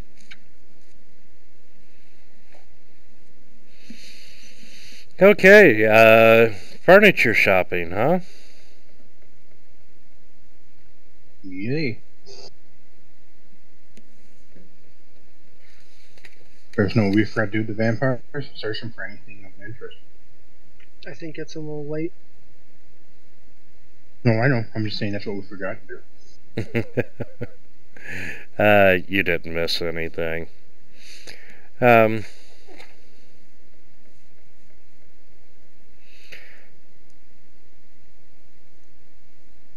Okay, surprisingly, there's a couple of furniture makers in Calipus, and one says that it's not his design, and one looks at it and says, something is this poor quality you don't want, and he turns it into a sales pitch, and he knows who makes it, but he's not going to pass on business to the competition. And Oh, after a couple of hours of walking here and there around town, you do find the shop that does make this particular brand of furniture leg. Excellent. And, you're standing right outside the shop, and, he's open, and you can see an old man in there hand carving the furniture. Let's go in and have a talk. Okay. Greetings. How can I help you today? We're looking for fine table legs. Well, you've come to the right place. I have the greatest table legs in all of Caliphus. I certainly hope so. We're looking for replacing these guys. Pulls one out. Is that your handiwork? Well, let me see. My eyesight's gone in my old age, and he looks at it closely, and he's like, yeah, that's one of my table legs. You happen to know who purchased the table that these belong to? Well, I sell a lot of tables. It's hard to say specifically which table it come from. However, my neighbor, I thought it was kind of odd, but, he's an odd fellow, so I didn't think too much at all about it. But, yeah, my neighbor, bought like a dozen of these table legs from me. Oh, he has good taste. Just the table legs? Not the entire table? Just the table legs. He said he was working on something, and he just needed the table legs. Oh, We'd be interested to talk to this guy, this customers of yours. He has good taste. We want to see what he knows about these tables. We want to make several of these for a party. So you can help us get in touch with him. Yeah, he's not hard to find. It's Radveer the tailor. And, his shop's right across the street from us. Great. Appreciate it, fine sir. And I'll throw him, I don't know, 3 gold pieces. And you do recognize the name as being Radveer Giovanni. The retainer. Yes. Where is gold at on these sheets? It should be in your inventory. And in the bottom corner, where there should be treasures. I never marked my gold. Oh, there's nothing in there indicated for you? No, that's alright though. Because normally when it gets shared, it should add it. But a lot of times I just put it in PP, GP, SP, and CP. Yeah, I don't see any like CP, GP. I don't see any of the denominations of the gold. I just see treasure. Yeah, you can write them in yourself if you want. Yeah, if you didn't import it, say from Fantasy or Hero Labs or something, it wouldn't be in there. So you could just indicate it yourself. So the top one's usually PP, second one's like GP. Right on, yeah, that's cool. I figured I didn't know if there was like a special place for it and stuff. That's cool. Thanks. All right.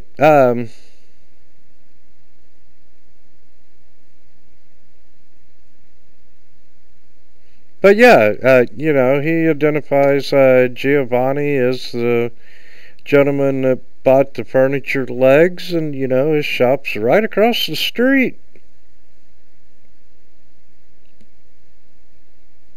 So, Giovanni is probably Did I that's the name that all sounds familiar. Is it before my time, or did we meet them down? That was the tailor we had in the underground. Yeah, he was the one we met at the end of the last Luke okay, session. Yeah, that's what I thought. He's Ludwig's retainer. Alright, so before we go in there, let's have a talk about this. So, do you think he's a trouble starter down there? I think so. I mean, he's basically the right-hand man, so he has the closest seat to power. You know, evil creatures, they usually, wish to take control. All right, what should our line of questioning be? So what do we want to what's the result we want from talking to him? Oh, Christ, well, we want to know the truth of why he bought these table legs. But this is going to be interesting. To make a table, of course. Why else would you buy table legs? We probably already can assume that he bought it for this purpose of staking them or whatever. You know what happens when you assume. But yes, it does look guilty for him.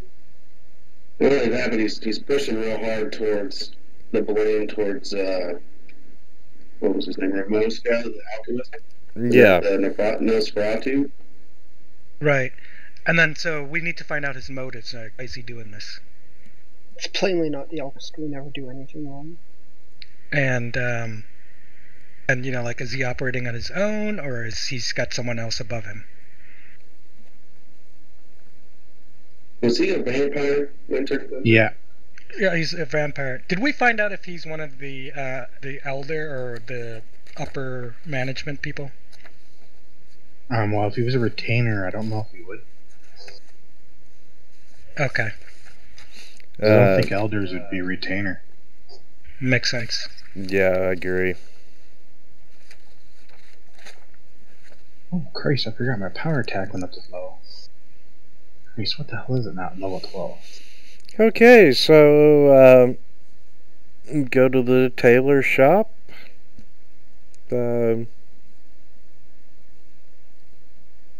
Stake out the place. What would you all like to do? It'd be probably a good idea just to hang out and watch him for maybe an hour or so to see if anyone comes in and out, and see who he's interacting with before we confront him.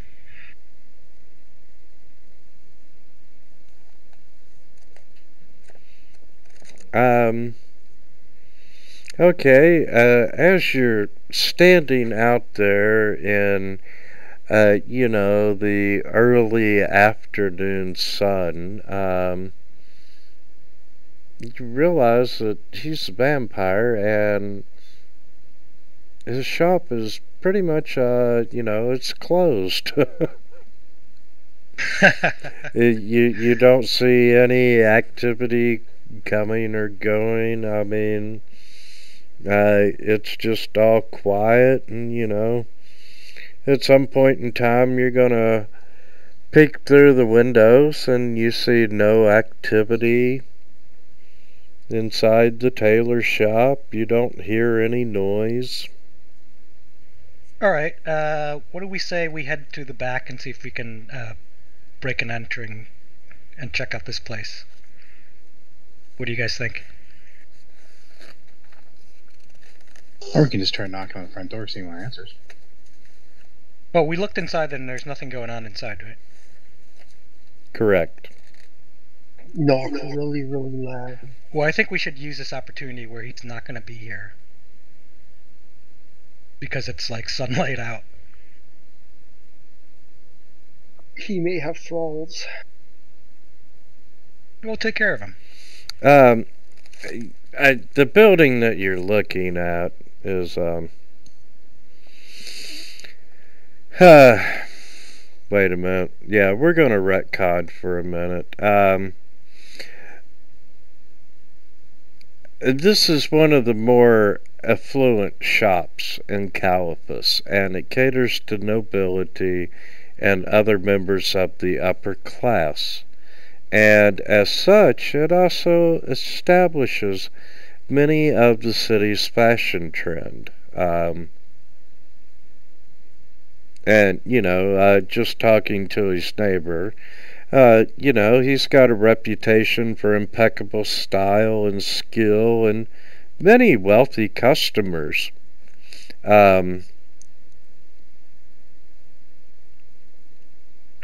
Okay. Yes, the place is occupied during the day.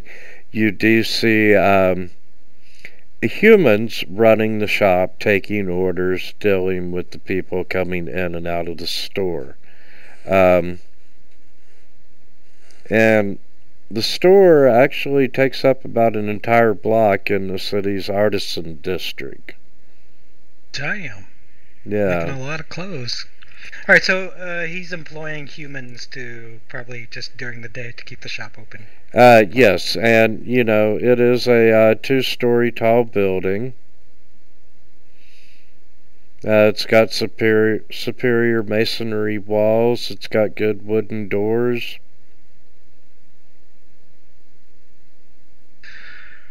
Alright, so I'm thinking if he's probably not going to be here, maybe we should relay this intelligence to the main guy. I forgot his name. Quinley. Victor. The vampire lord. Yeah. Ludwig. Ludwig. And see what Ludwig what he would say. Unfortunately, we never asked for a daytime contact. Because don't think they'll like us coming into their lair at night during the day. Even with his pet emblem. Alright, maybe we can send a message to Quinley and have him relay the message to have an audience. Too much time? Truly. Anything definitive at this moment? You've got hearsay. Yeah, we have a set of table legs and a shopkeeper's word. I mean. And he could very easily say, well, I bought 12 legs from the shopkeeper, and here they are. I would say we need a bit more definitive evidence to bring towards a vampire lord, so he doesn't try to kill us just for wasting his time. So it seems like Damon has 12 hit points, is that right? It should be 112. Too late, you're squishy. Absolutely. Alright, well then let's go in the shop, see what we can find out then. And, gentlemen, this is a really good stopping point for the night. Alright, sounds good. Because we're actually entering part 3, and you might be in the shop for a little while. So that sounds ominous. Next Monday, same time. Alright, take it easy everyone, good night. Unless you're telling us that we need a change of wardrobes. Nah, I wouldn't foreshadow like that.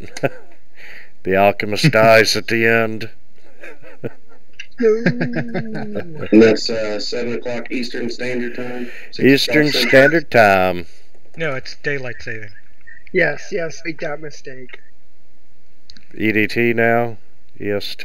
EDT it is. EDT. Damn it. 6 o'clock. No, not 6 o'clock. Well, just maybe 7 6 o'clock. o'clock. 6 o'clock. 6 o'clock Central Time. Right. Yeah, 6 o'clock Central, 7... CDT for you. EDT. EDT for us, for those who are in the East Coast. Alright, have a good night, everybody. Good night, everyone. You too. We'll see you next week. User disconnected from your channel. User disconnected from your channel. And Anna, we'll get together later on in the week and discuss the changes you want to make to your character.